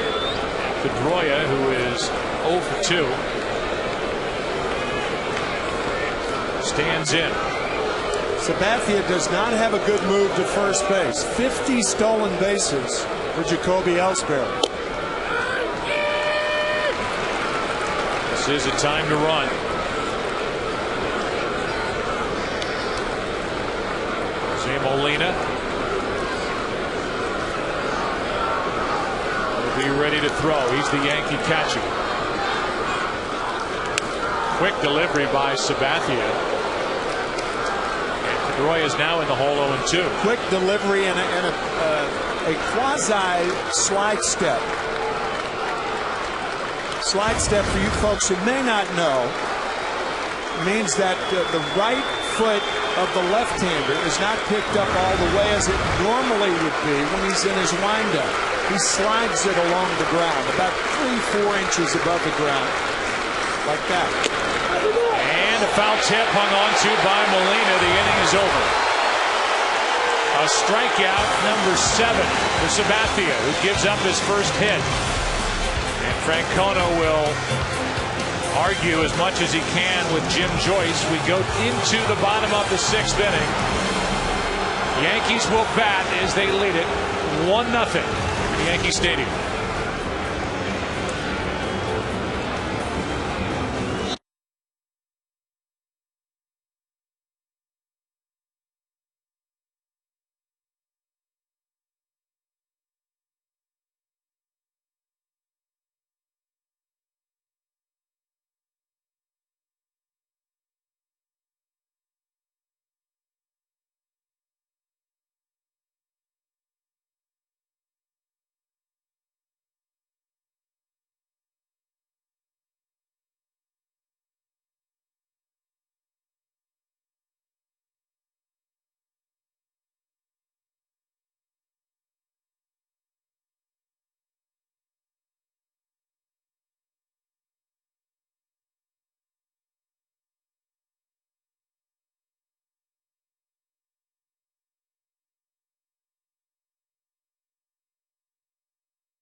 This ended the top of this 6th inning.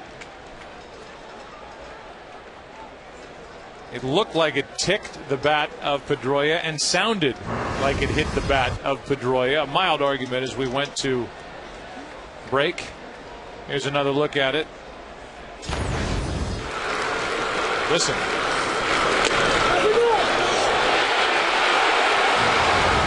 A little glancing blow and a strikeout. The 7th of the game for Sabathia ended the top of this inning. And here's Cano. Usually first pitch hunting. He takes a strike. He's 2 for 2.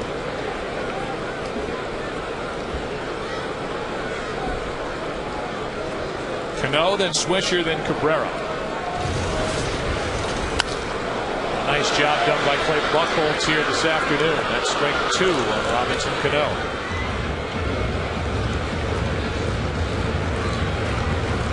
Thought you had the perfect question for Terry Francona in our meeting with him before the game. What's holding Clay Buchholz back? Terry said confidence. He was showing a lot of confidence today. 0-2.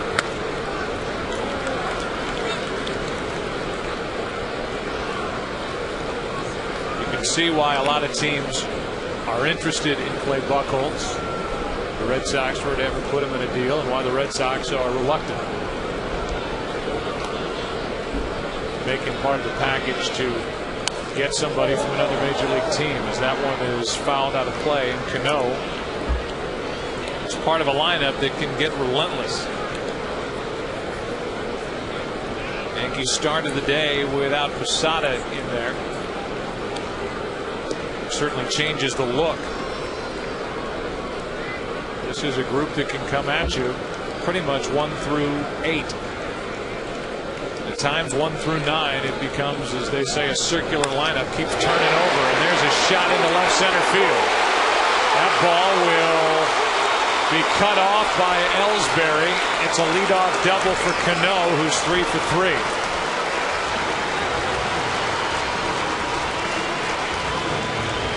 On the changeup, that's the first changeup the Yankees have hit for a hit today, and Cano really stays on it. The ball tailing away. Rifles it into left center field for a double. Double number 30 on the year for Cano. And here's Swisher.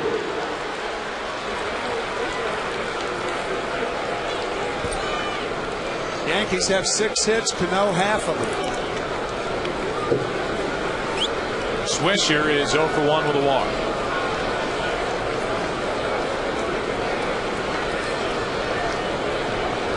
Robinson Cano 7 for 13 in this series, which will conclude tomorrow. Pettit and Lester. That's off the plate. Martinez has only 1 play, out at first, and over to third is Cano as the Yankees and manager Joe Girardi play a little small ball.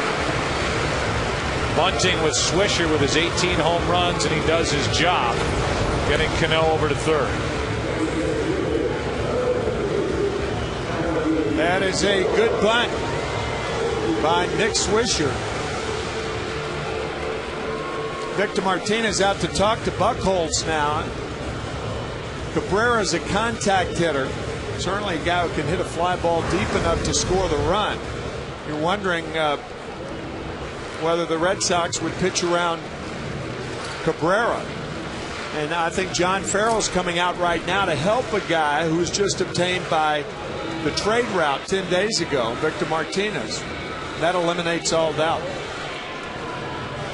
We gave you our trivia question, and that was from Gillette. A team had the most players with 10 or more home runs in a season.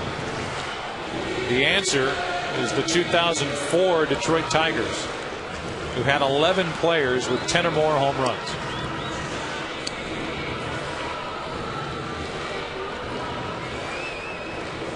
Yankees have 9.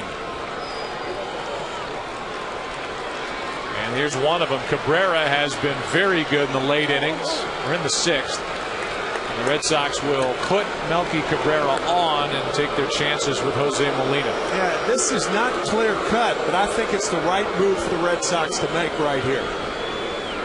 There's no way that Joe Girardi will remove Molina for a pinch hitter, not when he's catching a no-hitter. I beg your pardon, a one-hitter. The shutout's the most important thing, so Molina will remain in there, one would think. Guy's got a rhythm with the pitcher. You don't pinch hit for him in a situation like this unless you're behind, and the Yankees aren't. Who understands that better than Girardi as a former major league catcher? So there's ball 4, the intentional walk. First and third, one out for Jose Molina. Upcoming games on Fox Saturday Baseball on the 15th. It's next week. San Francisco at the Mets. San Francisco is right at the top, tied for the wild card lead in the National League. Philadelphia at Atlanta. Philadelphia in charge in the NL East. Yankees at Boston. Cubs at Dodgers August 22nd. Mets at Cubs August 29th. And then the Red Sox at the White Sox. Could be a big one. Who knows, maybe even Jake Peavy will be pitching in that game for the White Sox on September 5th. Check local listings for the games in your area. Here's Molina, first and third, one out. And a check on Cabrera, who has a small lead. He has struck out and walked. Now action starts for the Red Sox out of their bullpen.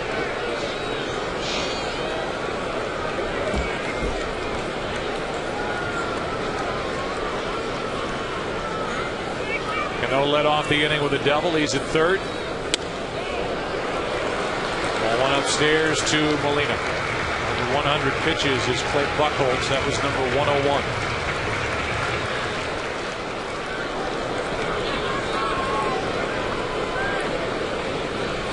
This is a Yankee team that is 45-1, leading after 6 innings. That'll be the case here today. And Molina will add to that lead as Ellsbury makes the catch. Tagging and scoring is Cano, and it's 2-0 New York here in the 6th.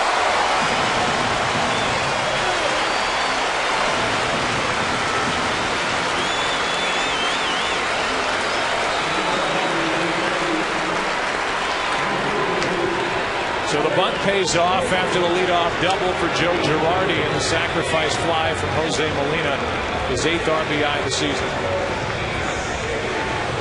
And it brings in Derek Jeter with 1 on, 2 out. In the 7th, the Red Sox will have the heart of their lineup: Martinez, Euclid, and Ortiz.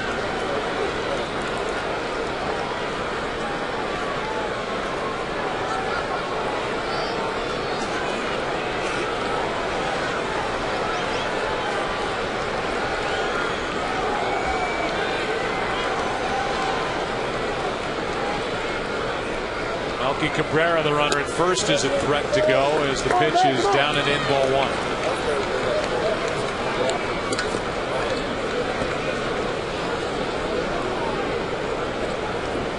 Come on, get him ready, come on. Talked about the confidence of Clay Buchholz. Obviously, the game's the most important thing. But the way you develop pitchers, Ramon Ramirez warming for the Red Sox, but the way you develop that confidence is allow a young pitcher to let him get himself out of trouble. There are a lot of young guys, because of pitch counts, that come up to the major leagues now, and they rarely pitch out of trouble in the minors because they're on pitch counts.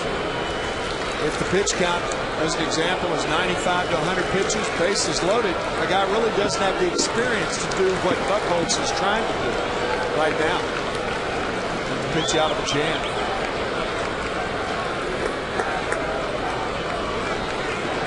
One guy who's trying to change that is Nolan Ryan, who's president of the Texas Rangers.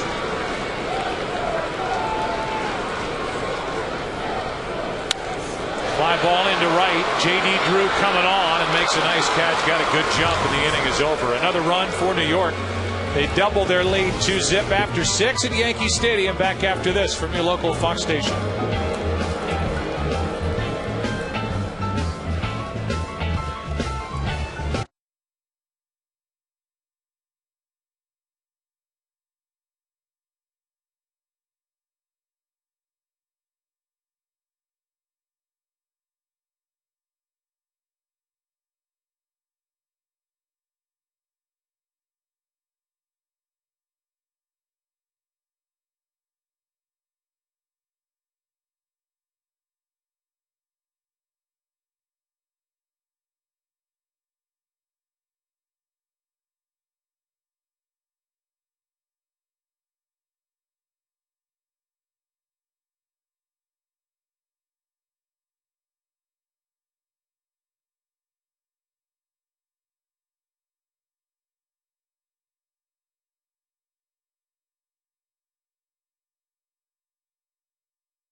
baseball. We go into the 7th inning, last third of this game, and Sabathia has been in charge since the beginning. He's allowed 1 walk, 1 hit. That's it. Leads 2-0. First up, the number 3 hitter, Victor Martinez. Red Sox need something to get their offense going. That's the direction they went at the trading deadline by picking up Victor Martinez. We're going to slug a little more. We're going to score some more runs. They tried to add to their pitching staff, notably their starting rotation. It didn't work out. They added the bat of Victor Martinez, a very good addition. In this series alone, the 3, 4, 5 hitters just 2 for 32. They need to score runs to try and help out what is a struggling group front end of their pitching staff. And Martinez comes up empty on a 93-mile-an-hour fastball, strike 2. Victor's popped up, grounded out. Sabathia struck out 7, walked only 1.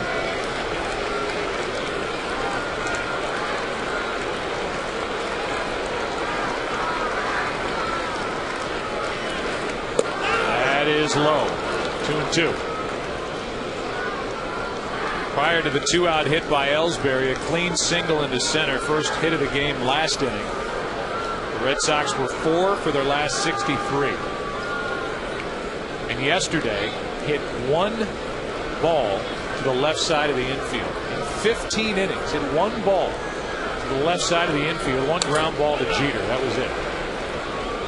Which is hard to believe in 15 innings of play, and had only 4 hits. And Dave Magadan, the hitting coach, is trying to find the right words to inspire his group. 2 balls, 2 strikes on Martinez.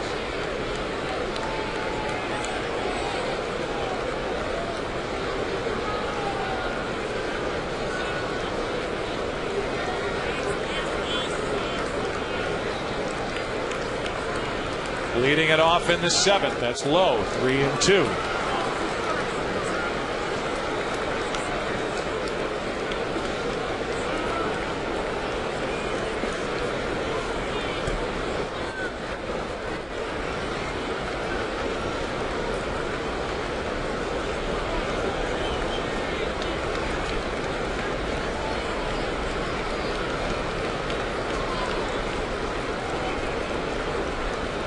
Red Sox trying to put their leadoff man on for the first time in this game, and they do with a walk. Molina can't find it. Victor Martinez isn't halfway to first base, and the walk is the second issued by Sabathia. Well, here it is, folks. The NFL is back with 2 Fox preseason specials beginning on Thursday, August 20th. The Eagles take on Peyton Manning and the Colts. Then on Friday, August 21st, the Titans battle Tony Romo and the Cowboys. That's the opening of the new stadium down in Texas. Both games start at 8 Eastern, 5 Pacific, and high definition only on Fox. Peyton Manning just signing a new contract. Eli. I beg your pardon, Eli Manning. Peyton will be next. Yeah, no kidding. And I think that the conversation will start. Let's look at the Eli deal, and then we'll go north. And you stop me when I've said it, not really it seems reasonable. Here's a pitch up and away for a ball, and Sabathia, after the leadoff walk, gets a visit from Jose Molina. That is the power of winning a Super Bowl and doing it for a team in New York, and Eli Manning cashing in. Giants are happy to get it done, and you can bet Eli Manning is thrilled beyond words. Answering a lot of questions a couple of years ago, getting through that postseason and then helping that team get down the field and beat New England Patriots in the Super Bowl. 1 ball, no strikes, 1 on, nobody out. Euclid shoots it foul. Strike 1. Kevin 0 for 2. Fly to right, grounded out.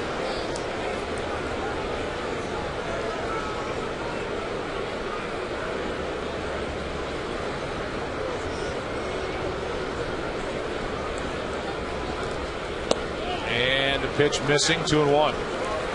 Sabathia was quoted as saying the best is yet to come.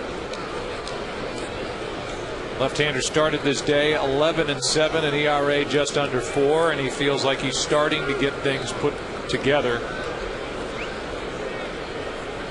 Return to that dominant form he showed last year with Milwaukee after the Brewers picked him up. Now after the walk, he's 3-1 on Euclid, with David Ortiz waiting on deck. Only time all day that Sabathia has had a problem with 2 consecutive hitters. He walked Martinez behind to Euclid. There's a strike, full count.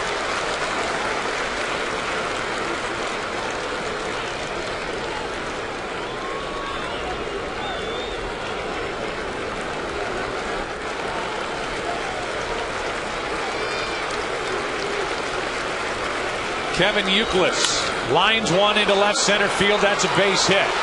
Red Sox have put the first 2 on here in the 7th inning with a walk and a hit, and it brings in David Ortiz.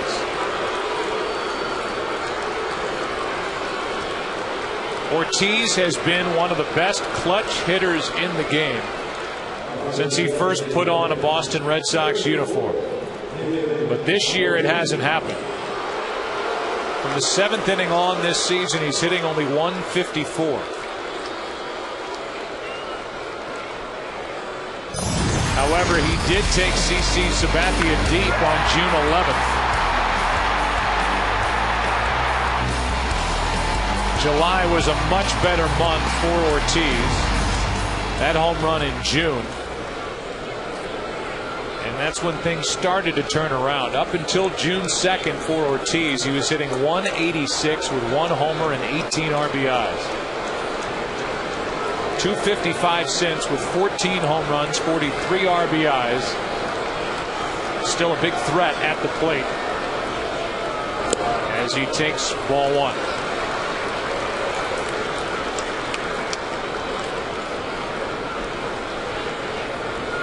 David Ortiz is 1 for 19.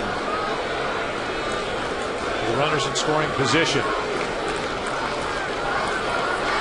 Over the past week, and he gets a good rip and fouls it straight back. 1-1.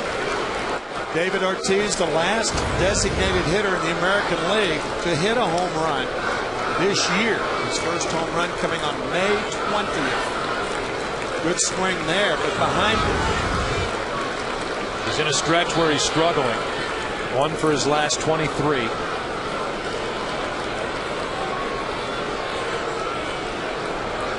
A 1-1. The Yankee dugout, strike 2.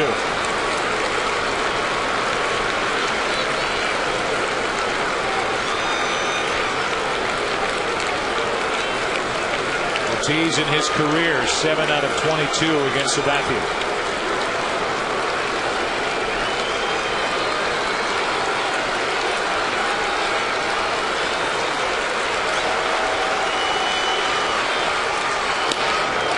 Ball 2.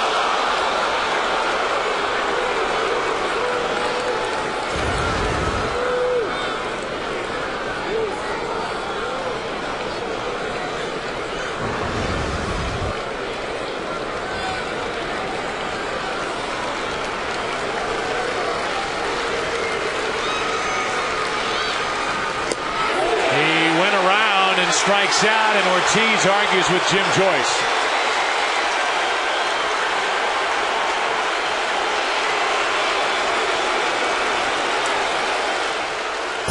Take a look at how Sabathia worked to Ortiz. The first pitch is slider low.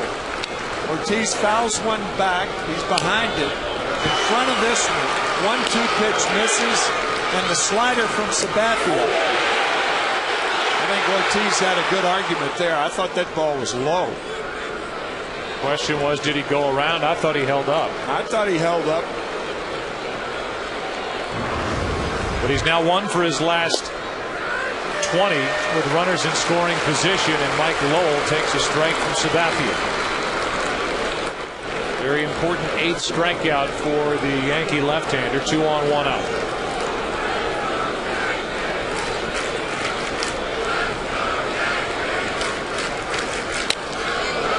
to the second baseman, Cano. Jeter struggles and still turns the double play as he got over the body of Youkilis.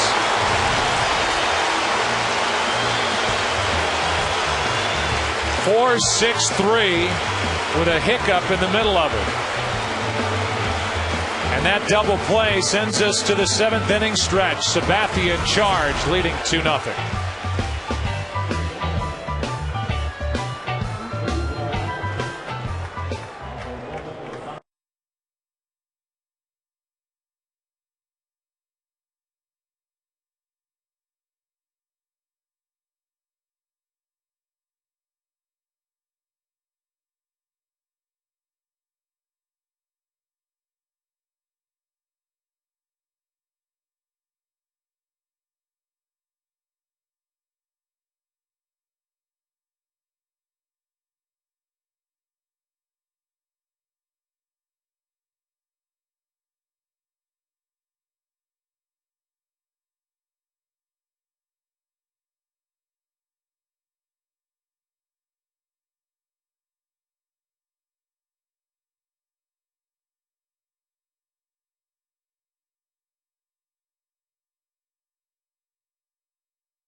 By Hyundai. Now Hyundai Assurance can even lower your price at the pump, and by Abadart.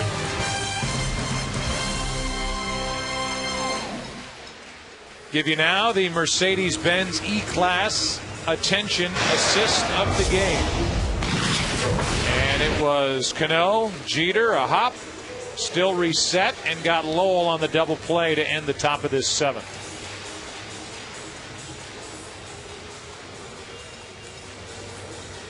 The reaction from Teixeira, then Sabathia. And here's a new pitcher for the Boston Red Sox, right-hander Ramon Ramirez. The Zantac relief pitcher profile. Heartburn, attack it with Zantac. Very good deal during the offseason, coming up with Ramirez from Kansas City, 5-3 on the year. A very, very good changeup. In fact, similar stuff as a reliever as Buchholz had as a starter. Fastball, changeup, the best two pitches.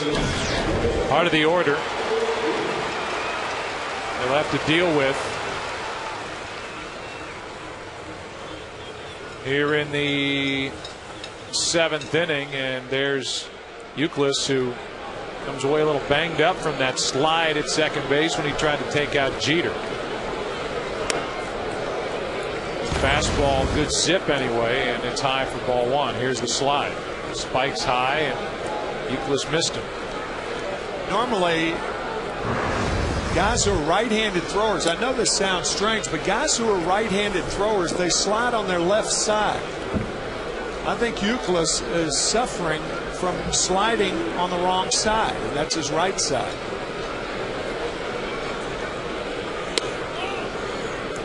Good play by Jeter, though, to stay with that play, realizing who was running at Mike Lowell. A little self-preservation mixed in, and he had time enough to still get the double play. 2 balls and a strike on Damon, who pops it into left center field, and there's Youkilis. And there's out number 1. Damon's picking on Euclid. Keeps hitting it to him. The in-game box score for the Yankees brought to you by Hyundai. Introducing the all-new 306 horsepower rear-wheel drive Hyundai Genesis Coupe. Damon has a hit, a double that got over the head of Euclid. Teixeira has an RBI. And the other RBI belongs to the number 9 man, Jose Molina, sac fly in the 6th. Teixeira takes a strike.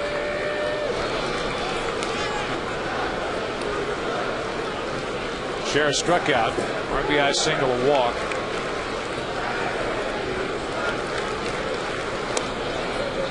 Skips in, 1 ball, 1 strike.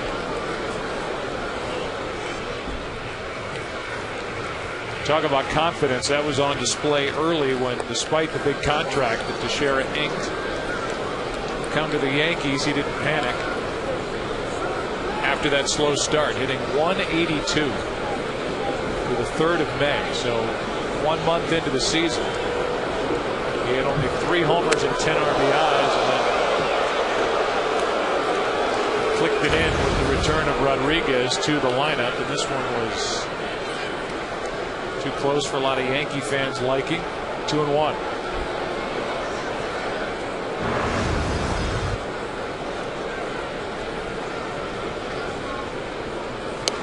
Inside corner, 2-2.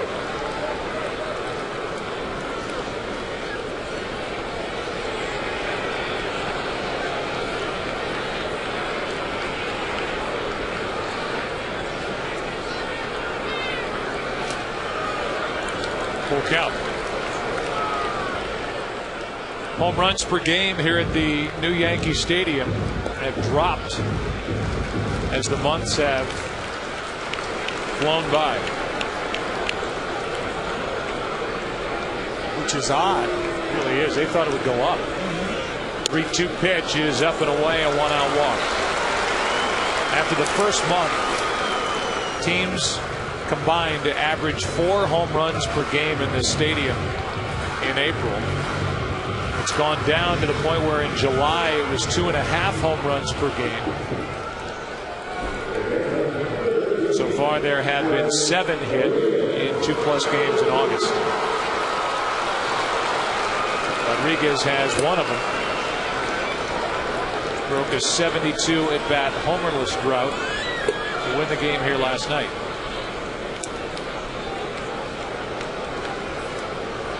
Share on base for the 3rd consecutive time, a 1-out walk. Some discussion between Jim Joyce, the home plate umpire, and Victor Martinez.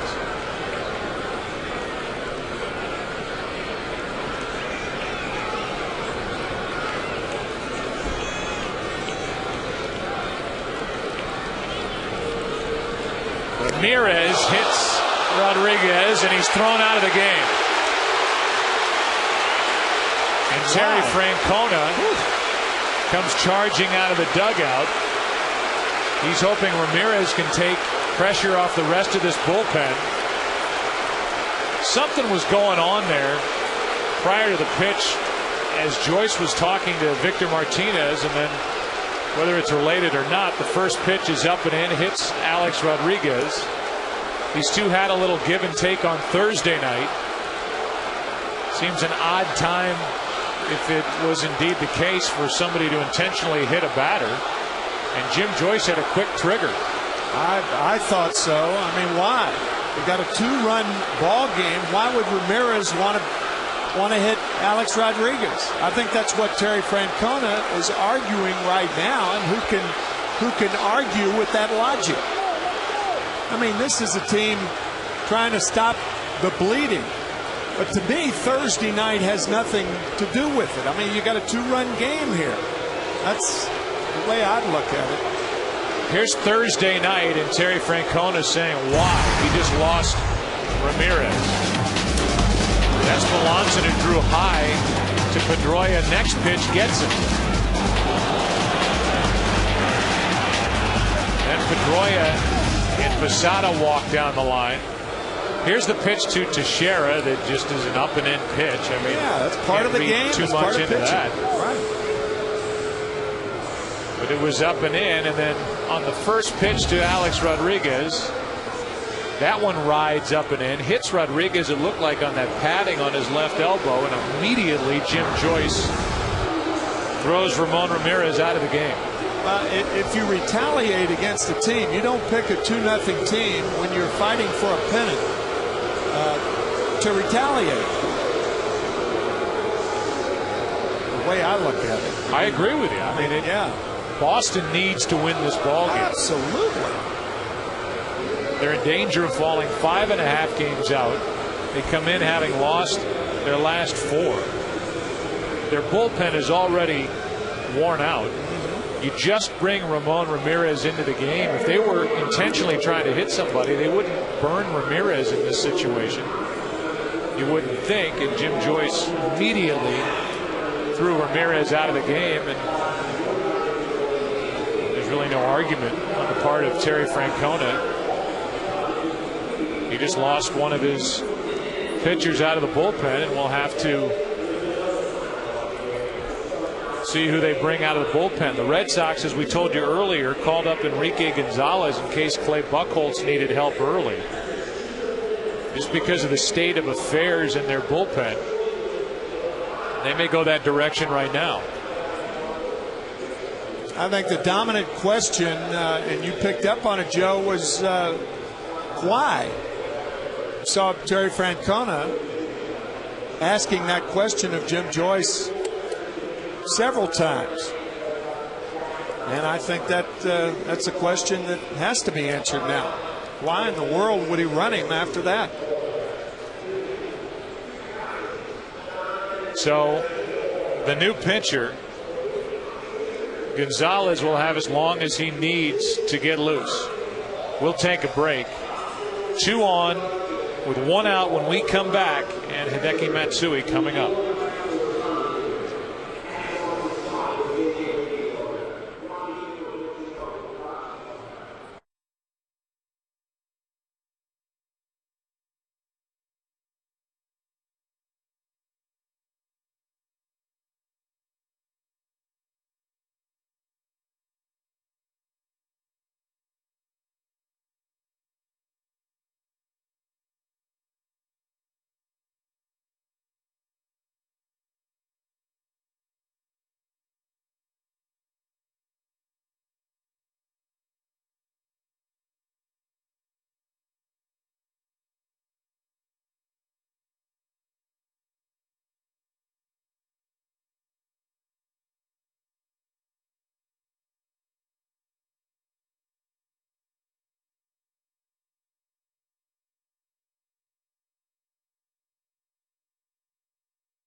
San Francisco here in New York, and they take on the New York Mets.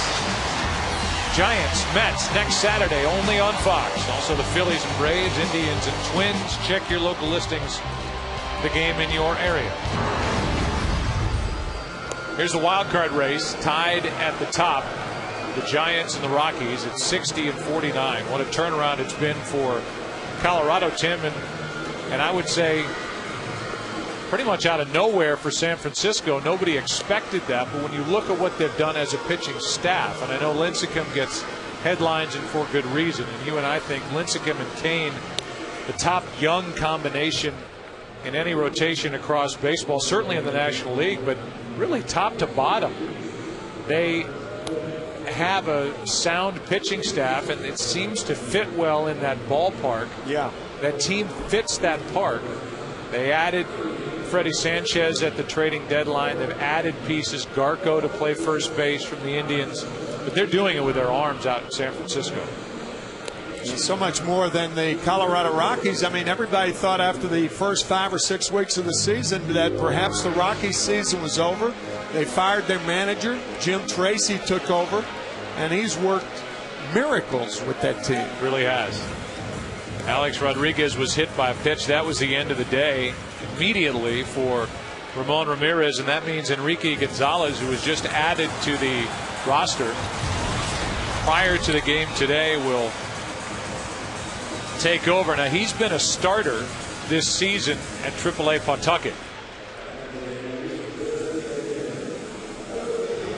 It was his day to pitch today, but for a guy who's bounced back and forth between starting and relieving in the minor leagues, here he is, Enrique Gonzalez, taking over in the bottom of the 7th inning, 2 on 1 out in a 2-0 game, trying to keep his new team in this action, facing CC Sabathia on the other side in a game that the Red Sox would love to jump up and steal from New York. Gonzalez signed to a minor league contract last December, but think of the circumstances under which he is pitching right now. Almost assuredly, he will not come inside to anybody. And right on cue over the outside corner, strike 1. Well, Gonzalez has been in the big leagues before, in 06 with Arizona, same in 07, last year with San Diego. Pitched out of the bullpen for the Padres, and today coming out of the bullpen for the Red Sox. 27-year-old right-hander Enrique Gonzalez from Venezuela. And that pitch is out of the strike zone, ball 1.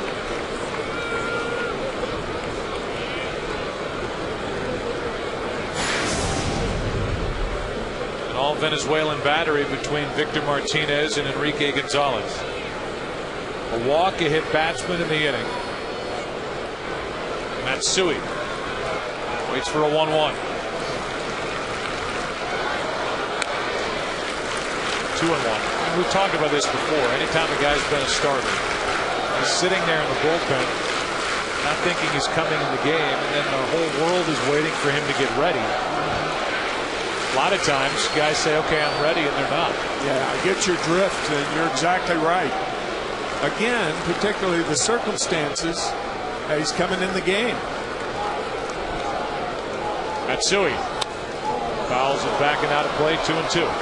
It's so much easier to hit when you know a pitcher is not going to crowd you. And the reason a guy like Gonzalez is not going to crowd Matsui, because you can crowd Matsui. But the reason for that is the fact that Jim Joyce ran Ramon Ramirez. So this gives a hitter a huge advantage when you can take that one part of the plate away from the pitcher, and that's the inside part.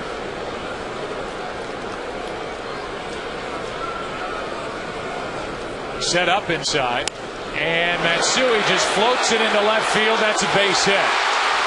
Teixeira will hold at third, and the bases are loaded. Teixeira had to make sure that was going to get out of the reach of Green. It did. It loads the bases with 1 out for Cano. Tough base running play for the guy on second when he has no speed. A little lob shot over the head of Nick Green for Matsui. And you can see Teixeira trying to determine whether it's going to drop or not, even sliding into third base.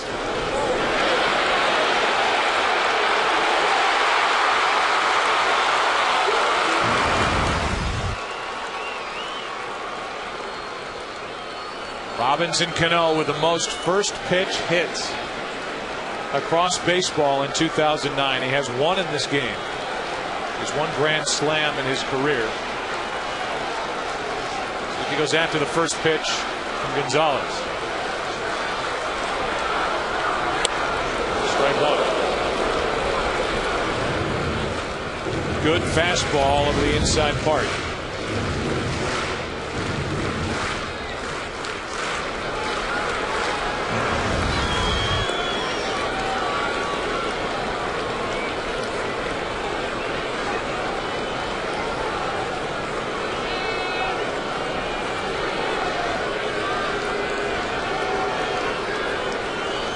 The 0-1 to Cano with the bases loaded is strike two.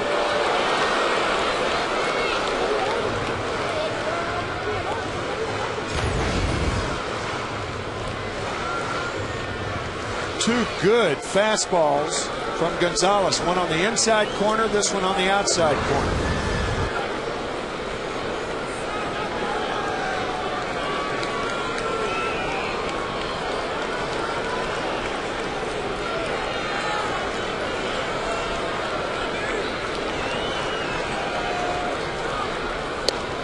Too far inside, ball one. Yankees have 7 hits. Cano has 3 of them. Red Sox have 2 hits. And a rally brewing in the top of this 7th inning, but a double play hit into by Lowell ended it. 2-0 New York. Bases loaded. 1 out. 2-2.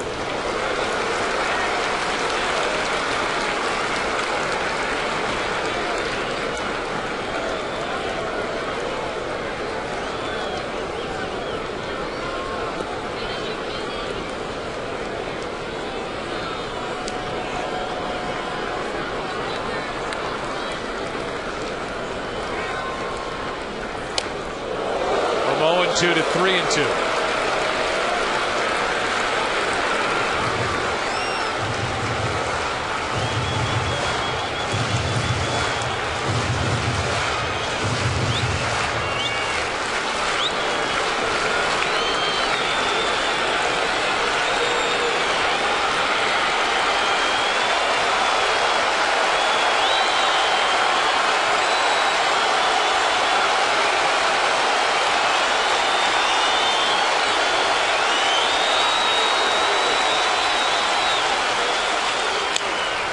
To first, the scoop by Kochman, throw home for the out. 2 out. Good decision on Kochman's part, realizing the speed of Cano is not going to allow him to complete the 3-6-3 double play. He is a terrific defensive player, and this is a very tough hop. On the short hop, tough play. Right decision.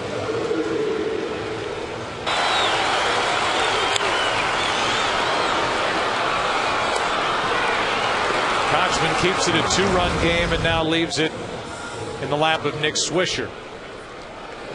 And Enrique Gonzalez is 1 out away from giving his new team a lift here in the 7th inning at Yankee Stadium.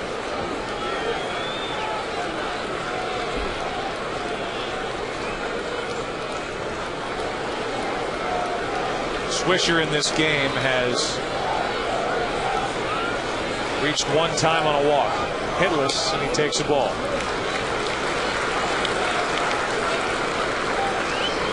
Bounced into a double play in the 2nd, walked in the 4th, brought down a sacrifice bunt in the 6th.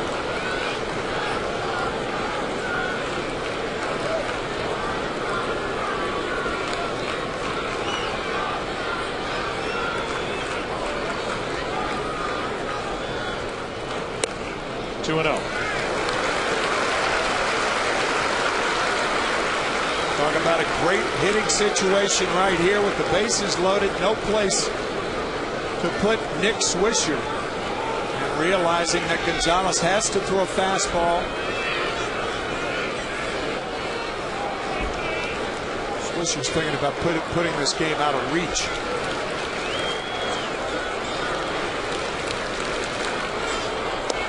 Ball 3.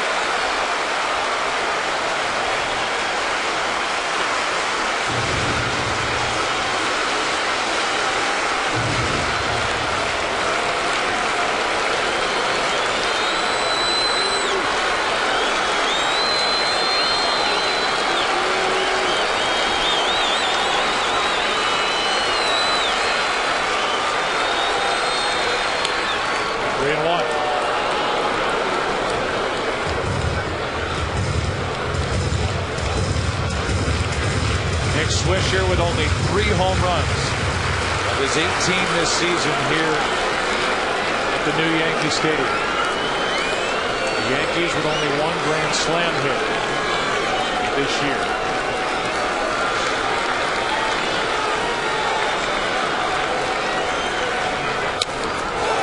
Got under it, popped it down the right field line. It's a foul ball. Kochman can't get to it. Did all he could, and it's a full count. Hear that phrase a lot. Good effort. I mean, how can you make a better effort than Kochman did on this ball into the stands?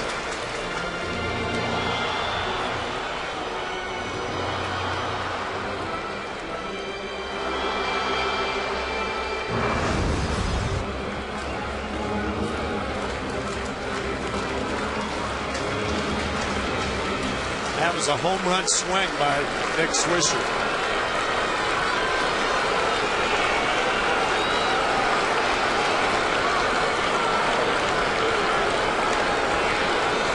Runner at third will tiptoe. That's Alex Rodriguez. Runner at second will go. Matsui. Runner at first as well. Cano. Bases loaded, 2 out, 3-2 count.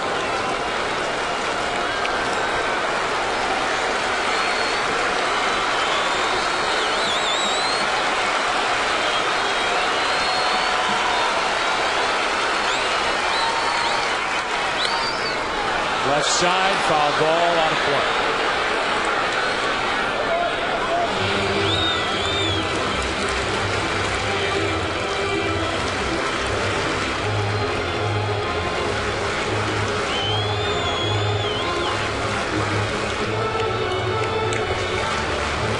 If you're just joining us, it is 7 o'clock in the East. CC Sabathia has allowed 2 hits, no runs through 7. Cano has 3 hits. Good starting pitching the last 2 games. A 4-game series. This long weekend between the Yankees and Red Sox. Another 3-2. And it's 3-0 New York.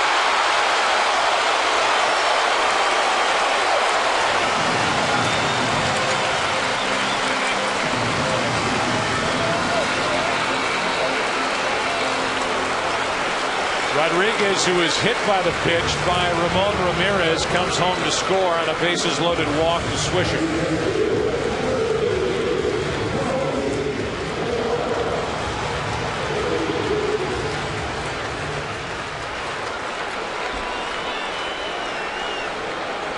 So it's 3-0 and a chance for more from Melky Cabrera, who is 1 for 2.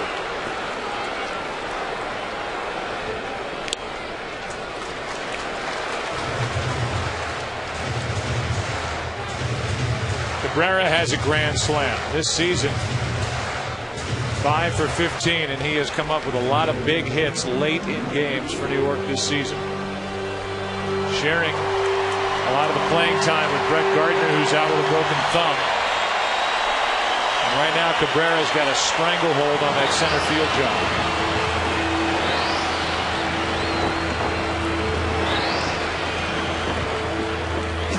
A 1-0 pitch. To first, diving stop by Kochman. He flips for the out. What a good play by Casey Kochman. He keeps the Red Sox in the game. The Yankees get a run through all that, leave the bases loaded, leave 3-0 as we go into the 8th inning. Kochman, 2 good defensive plays in the 7th. 3-0 New York.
We move into the 8th inning, and J.D. Drew first up. Red Sox now down 3-0, and CC Sabathia has been terrific. He has allowed no runs, 2 hits. He's walked 2, struck out 8. He got into a jam last inning. He got a strikeout with 2 on, nobody out, then followed it with a double play ball off the bat of Lowell. A 1 pitch is fouled back, strike 2. Home plate umpire Jim Joyce had a very interesting conversation with CC Sabathia on the mound between innings. I mean, it was odd that he went out there. I guess explaining that anything in his opinion that was inside, off the plate, at a hitter, he'd be gone from the game. But the interesting thing to me about that is no such warning was given to Ramon Ramirez. Here's Jim talking to CC Sabathia. I guess Jim figuring that Sabathia can figure that out. That if he comes inside to a hitter and it's deemed intentional, that he'd be gone. But just an odd trip to me. To our knowledge, we're talking about it between innings. To our knowledge, no warning was issued by the umpires to either team before the game. So the warning was in the way of an ejection of Ramirez. Here's a 2-2 pitch to Drew. And a line drive caught by Cano, 1 out. Pepsi is the official soft drink of Major League Baseball, and they congratulate. The fans have voted July's MLB Clutch Performer of the Month. Eric Ibar, Mark Burley, Garrett Jones in the National League, Ludwig, Jonathan Sanchez, who had the no-hitter, Derek Lee. To learn more about the MLB Clutch Performer of the Month award, go to PepsiClutch.com. 1 out. Here's Kochman, who's 0 for 2 with a pair of strikeouts and has been overmatched by Sabathia.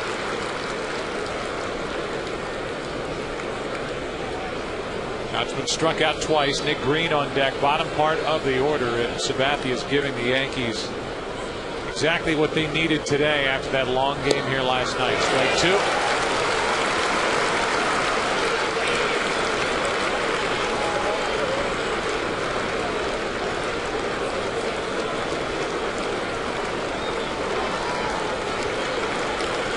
Last time the Yankees shut out the Red Sox in back-to-back games, August 27th and 28th at 0-2 at Fenway Park. It's also the last time the Red Sox were shut out in back-to-back games, as Kochman just gets a piece to stay up there.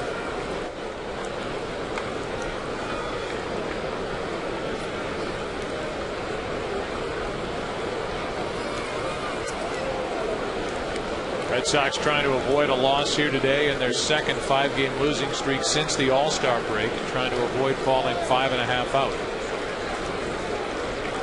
Which would be the biggest lead by either team in the AL East so far in 2009 over the other. That's foul. Red Sox led the Yankees by 5 June 23rd.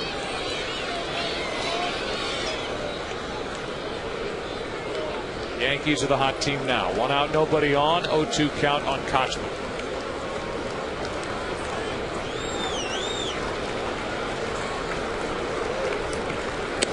Way high, ball 1. Team that's closing in on the Red Sox, the Texas Rangers, only a game out in the wild card standing. They lost their game to the Angels today, 3-2. We can even show you how it happened if you'd like to know. I'm with it. 1 ball, 2 strikes, 1 out, nobody on. Kochman strikes out for the 3rd time, and that's strikeout number 9. Here is the DirecTV game break. Bottom of the 6th inning. Nobody on or out. 2-1 Rangers. Vlad Guerrero goes deep. His 6th of the year. Ties it 2-2 off Millwood. Bottom of the 7th. Nobody on, 1 out. 2-2 game, and Eric Ibar, who's had a great season. Solo home run, his 5th of the year off Guardado. 3-2 Angels. You can follow your favorite MLB team no matter where you live with DirecTV. Right now, Sabathia is out of the ball game because of pitch count, no doubt, as opposed to effectiveness. He leaves with a strikeout and a standing ovation. We are in the top of the 8th. Yankees lead at 3-0. 2 out, nobody on.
With his strikeout, his 9th of the game, and that is a season high. His first year with the Yankees.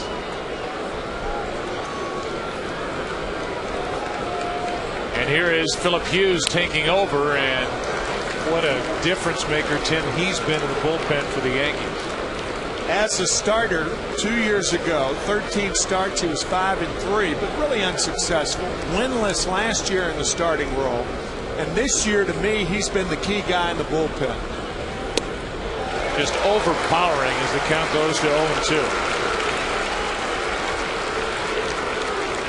He's allowed the Yankees to feel much better about themselves. Starting Jabba Chamberlain, a lot of criticism because of that.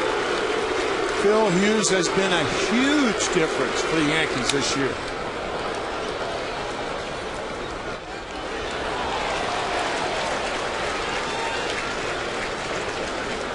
Sometimes, in order to mature, you have to be beaten up. And Phil Hughes was beat up in 2007. He was beat up last year, 0-4. Not this year. And he comes in and shuts the door in the top of the 8th with a strikeout. CC Sabathia said coming in, the best is yet to come. True to his word, he gets into the 8th. He strikes out 9. No runs, 2 hits, in line for the win. Bottom of the 8th at Yankee Stadium. 3-0, New York.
By Gillette Body Wash, the official body wash of Major League Baseball, as we get into the bottom of the 8th inning. Enrique Gonzalez is back to the hill. Jose Molina first up in ball 1. Paul Simon has been here throughout. Had a nice hand during the break prior to the bottom of the 8th.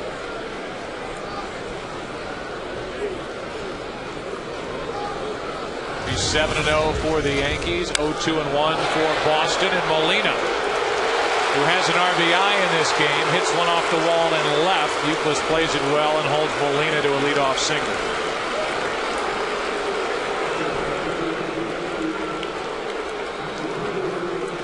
The Molina brothers, and there are 3, Benji, Yadier, and Jose, gifted with quick feet and slow legs. None are fast runners. They surely are good catchers. We said during the All-Star game that you could have made a strong case for Benji Molina, who's been the cleanup hitter out in San Francisco this year, basically by default. Yeah. Could have been an All-Star. He is one of the more valuable players on that team. Jose has cemented his spot as the backup to Jorge Posada because of the way he handles the pitching staff. And Yadier Molina, years ago, Tony La Russa said, I don't care if he hits 0. He will catch every day for the Cardinals. And he was a 300 hitter last year. He's an All-Star this year and had one of the few big hits in this last All-Star game in St. Louis.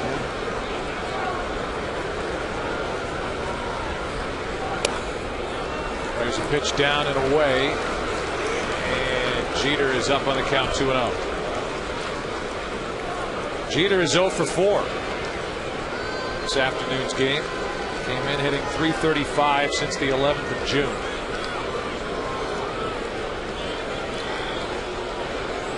Grounded out twice, struck out, flied out, and he takes low 3-0.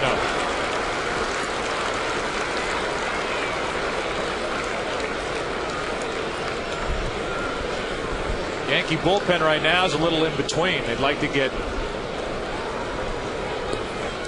Rivera loose.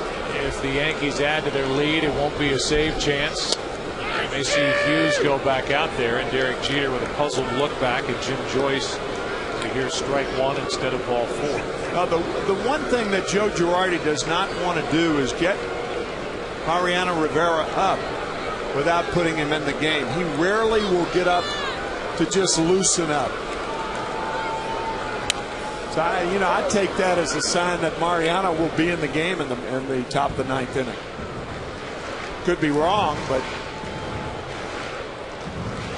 if it remains a 3-run game, if it goes to a 4-run game or past that, I think Hughes will be back out there.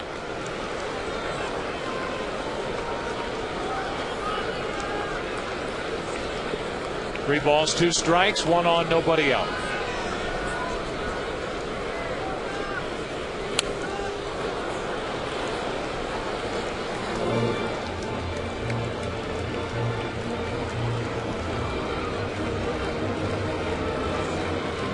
Talked about coming into this game the need for the Red Sox to get their offense going, and the last 4+ games, this being the 5th, 12 runs, 28 hits, 48 strikeouts, and the team as a group hitting .151. Again, at the trading deadline, they wanted to add to their offense. They got Victor Martinez. Second game had a 5-hit game and is a terrific player.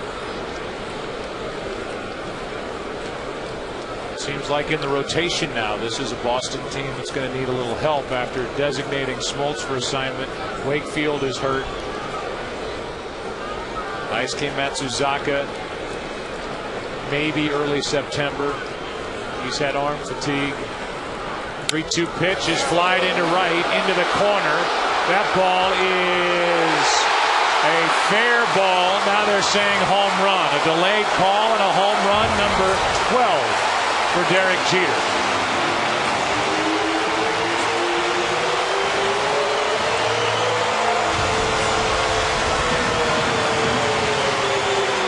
.5-0 New York here in the bottom of the 8th.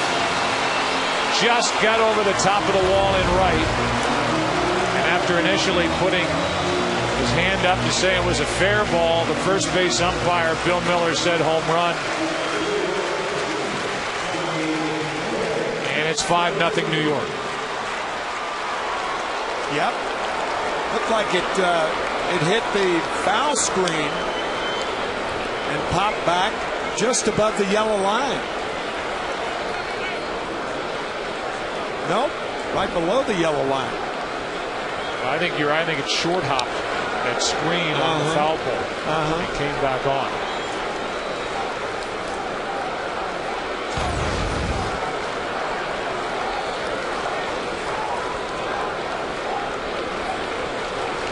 Again, that area right there. But had that not been there, common sense tells you that it would have hopped into the stands. Here is a foul ball down the right field line. It was reviewable. They could have gone that route, didn't. And it's in the books as Jeter's 12th of the year.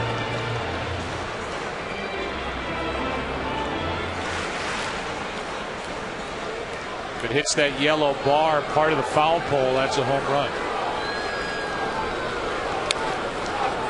Damon rolls one over to the second baseman Pedroia for out number 1. Fox Saturday Baseball presented by Gillette Body Wash. And it's sponsored by Holiday Inn, official partner of Major League Baseball road trips, by the all-new Mercedes-Benz E-Class, and by One A Day Men's, the official multivitamin of MLB, specially formulated for men. Here's a strike to Sheriff.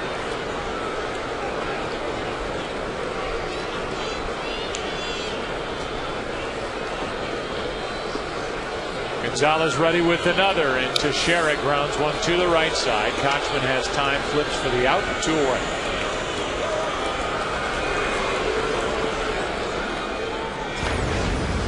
Let's take another look and see if blown up replay of it. Yep, I think a wedge just underneath, maybe short hop that horizontal yellow pole right there. It's over the wall, part of the foul pole, and a home run.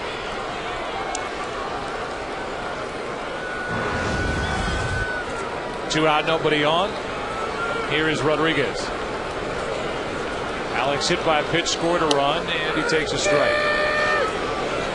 Hitless on the day. Hitting .259 for the season. In his career, he's never hit less than .285 for a year. 1 ball, 1 strike.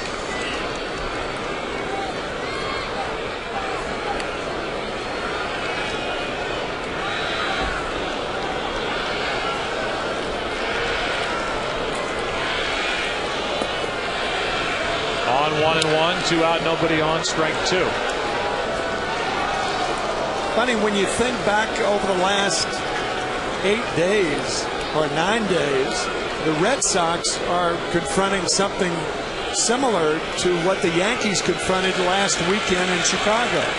The Yankees lost 3 games in a row and then came back to win. The Melky Cabrera's hitting for the cycle on Sunday. They beat the White Sox. And that was the first of 5 in a row that the Yankees have won. And unless the Red Sox can mount an attack in the top of the 9th inning, they'll be confronted with that same situation tomorrow. Difference is, in the process, they've lost 5.5 games to the Yankees. Here's a 2-2 pitch and a foul out of play. Tomorrow night, the Red Sox have a guy who is, if he's not already, is at least rapidly becoming one of the real shutdown pitchers in the game, and that's John Lester, who's 3-0 in his career against the Yankees. Last time out, 6+ innings, 10 strikeouts in Tampa Bay. Boston lost that game. They lost an 8th inning lead. The final was 4-2 in 13 innings. Andy Pettitte has been very good his last 4 starts. Coming off a solid start at Toronto his last time, and that's the matchup. 2 lefties, Pettitte and Lester, tomorrow night. Pettitte 1 run over 6 1/3 at Toronto on Tuesday. Full count on Rodriguez.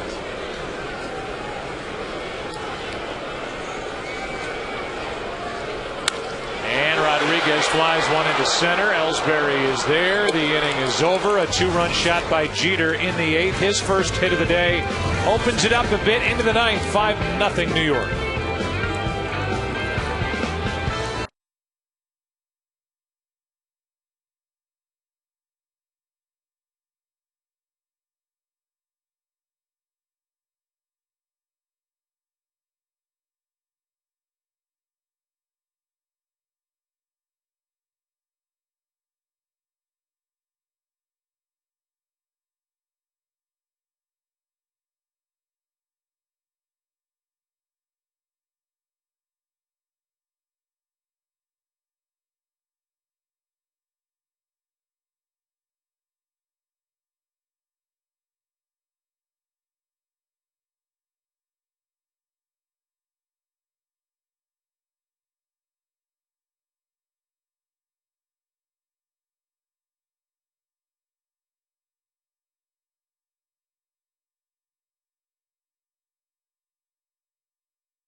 Bullpen. He gets a visit from Jim Joyce and the warning about pitching inside. And there the numbers. Left-handed hitters hitting only 157 against him. Great strikeout to walk ratio and innings pitched. Something Joe Girardi was talking to us about before the game. Jerry Hairston Jr. takes over in right for Nick Switcher as they improve the defense. And here is Ellsbury, top of the order. Jacoby Ellsbury is 1 for 3. He got the first hit of the game for Boston in the 6th.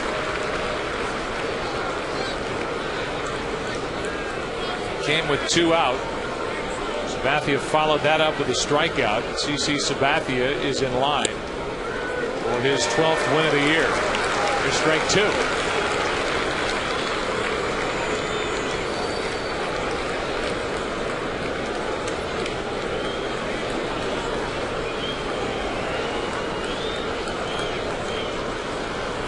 The Yankees have been able to develop this bullpen during the course of the year. 5 relievers that were with this club during the stretch when they lost the first 8 against the Red Sox that aren't with the team right now, and it seems like the group has settled into a nice rotation out in the bullpen as Ellsbury goes down. Nice piece of hitting, gets a base hit into left center field to start the 9th. Our game-changing play brought to you by Holiday Inn. Signs of change are everywhere, and CC Sabathia said good things are to come. The best is yet to come. He was terrific here today. 7 2/3, no runs, 2 hits, 2 walks, 9 strikeouts. Tied a season high 123 pitches.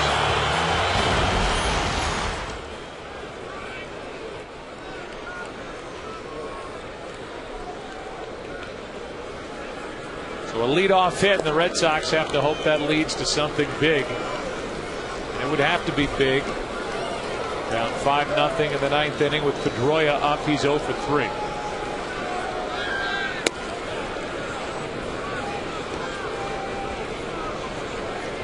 Frank Sinatra said it for years. The best is yet to come. And now CC Sabathia saying the same thing. In fact, I believe The Best Is Yet to Come is on Frank Sinatra, Francis Albert's tombstone, on his gravestone. The best is yet to come. 1 ball, 1 strike on Pedroia. Victor Martinez on deck.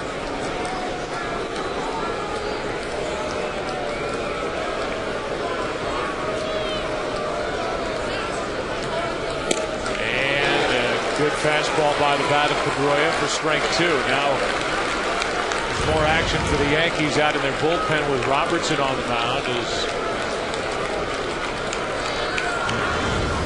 Rivera starts to loosen.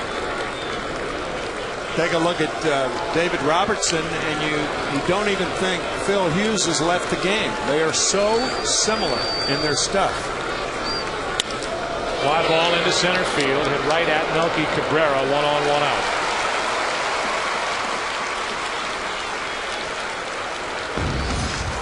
Well, the New York Yankees Steakhouse sent us a nice spread before this game. Unbelievable. And you can go in there and they have knives, steak knives, with our names in there and names of many others who have dined in the New York Yankees Steakhouse. So we thank them for the food before the game. And since we can't really take those out of the park, I guess we'll have to come back and visit those knives next time we're here. Right. A nice touch.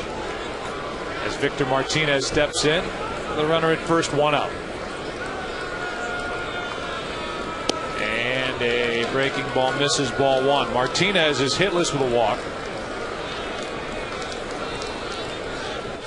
Euclid is on deck.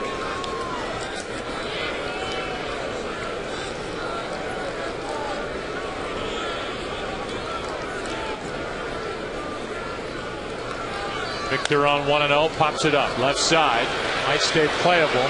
Foul ball for Rodriguez and can't make the catch. Got by his glove, off the tarp. 1-1.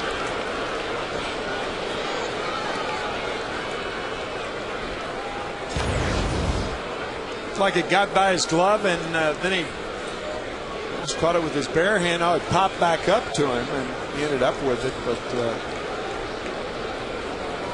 fans, a lucky recipient there.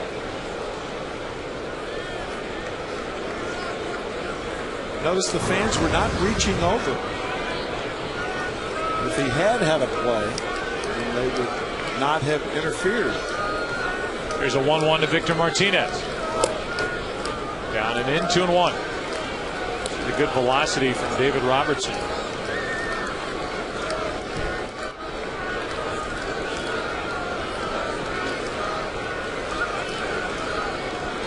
Got what Phil Hughes has developed too. They both have great extension.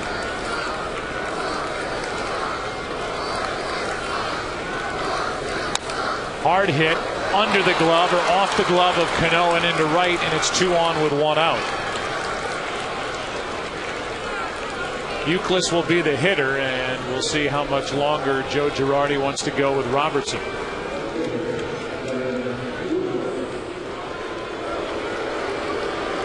Euclid so far in this game 1 for 3. Mariano Rivera, who has saved 31 of 32, is really starting to heat up now in the bullpen. You look at tonight on Fox, Cops, and then America's Most Wanted.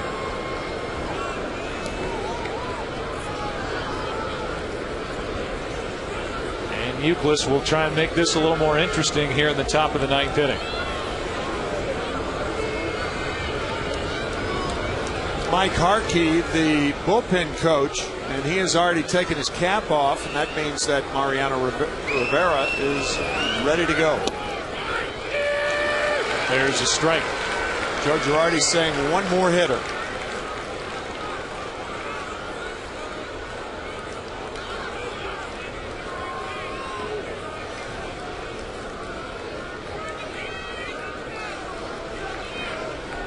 On 0-1, Euclid takes ball 1. A lot of talk between the dugout and the bullpen. Yeah, I can't remember Mariano Rivera being brought into a game during the course of an at-bat.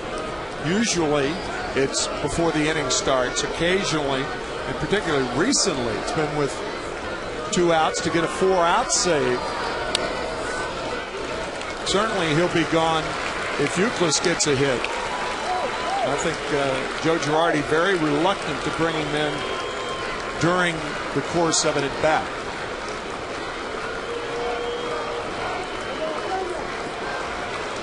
I think he wants Molina to talk to Robertson here. And usually when that happens, a manager wants to bring in a guy like Rivera. That would be very unusual. Well, we'll look it up. Unless I dreamt it, I think earlier in the year that happened at Fenway Park between these two clubs. But I'm with you. It would be odd. And coming in a 5-0 game, top of the 9th inning, the last thing the Yankees want is to get into a situation where they have to use Rivera, and that could happen. Here's a fly ball into center. Cabrera is there. It's 2 on with 2 out, and David Ortiz will be the hitter. Ortiz, who started his day at 12:30 Eastern time with a press conference to try and answer some of the questions about the report that he was on the list of 104 players testing positive for performance-enhancing drugs back in 2003. Could take the final swing of the day. 2 on with 2 out.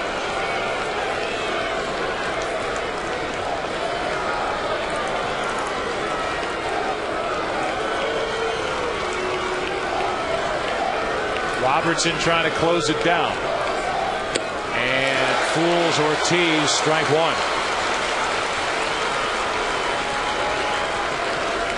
If you're just joining us, we talked earlier plenty about David Ortiz saying that he had careless use of supplements and vitamins back during that time and then educated himself better on what he was ingesting. As baseball went to a more strict drug testing policy in 04 as he goes into the hole 0-2.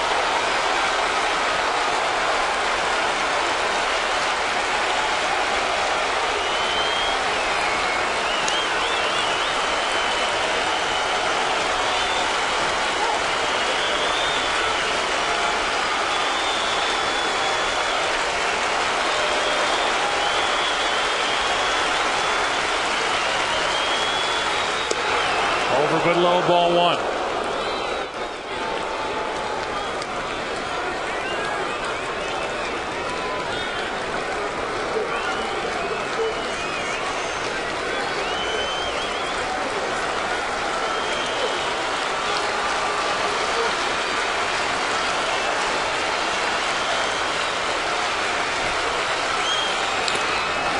And that foul tip caught piece of Jose Molina, and then I believe a piece of Jim Joyce. Maybe just Ortiz's bat and then Jim Joyce back to the screen, and Joyce is trying to take the cockroach right into the mask. Wow. Yeah, a lot of people think that because you have a mask on that solves all the problems, but that ball is spinning and it just takes that mask and twists it on the face. Jim appears to be all right.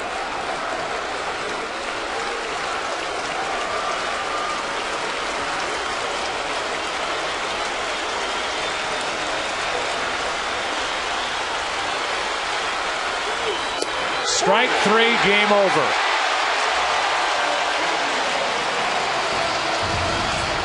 And the Yankees now have won 6 straight. The first 3 games of this 4-game series. The Red Sox have lost 5 straight, and they are 5.5 games out. Dominant pitching effort for the Yankees. Sabathia, Hughes, Robertson finishing. Sabathia his 12th win, and there's a look at the AL East. We'll take a break, come back, and wrap up our day at Yankee Stadium right after this.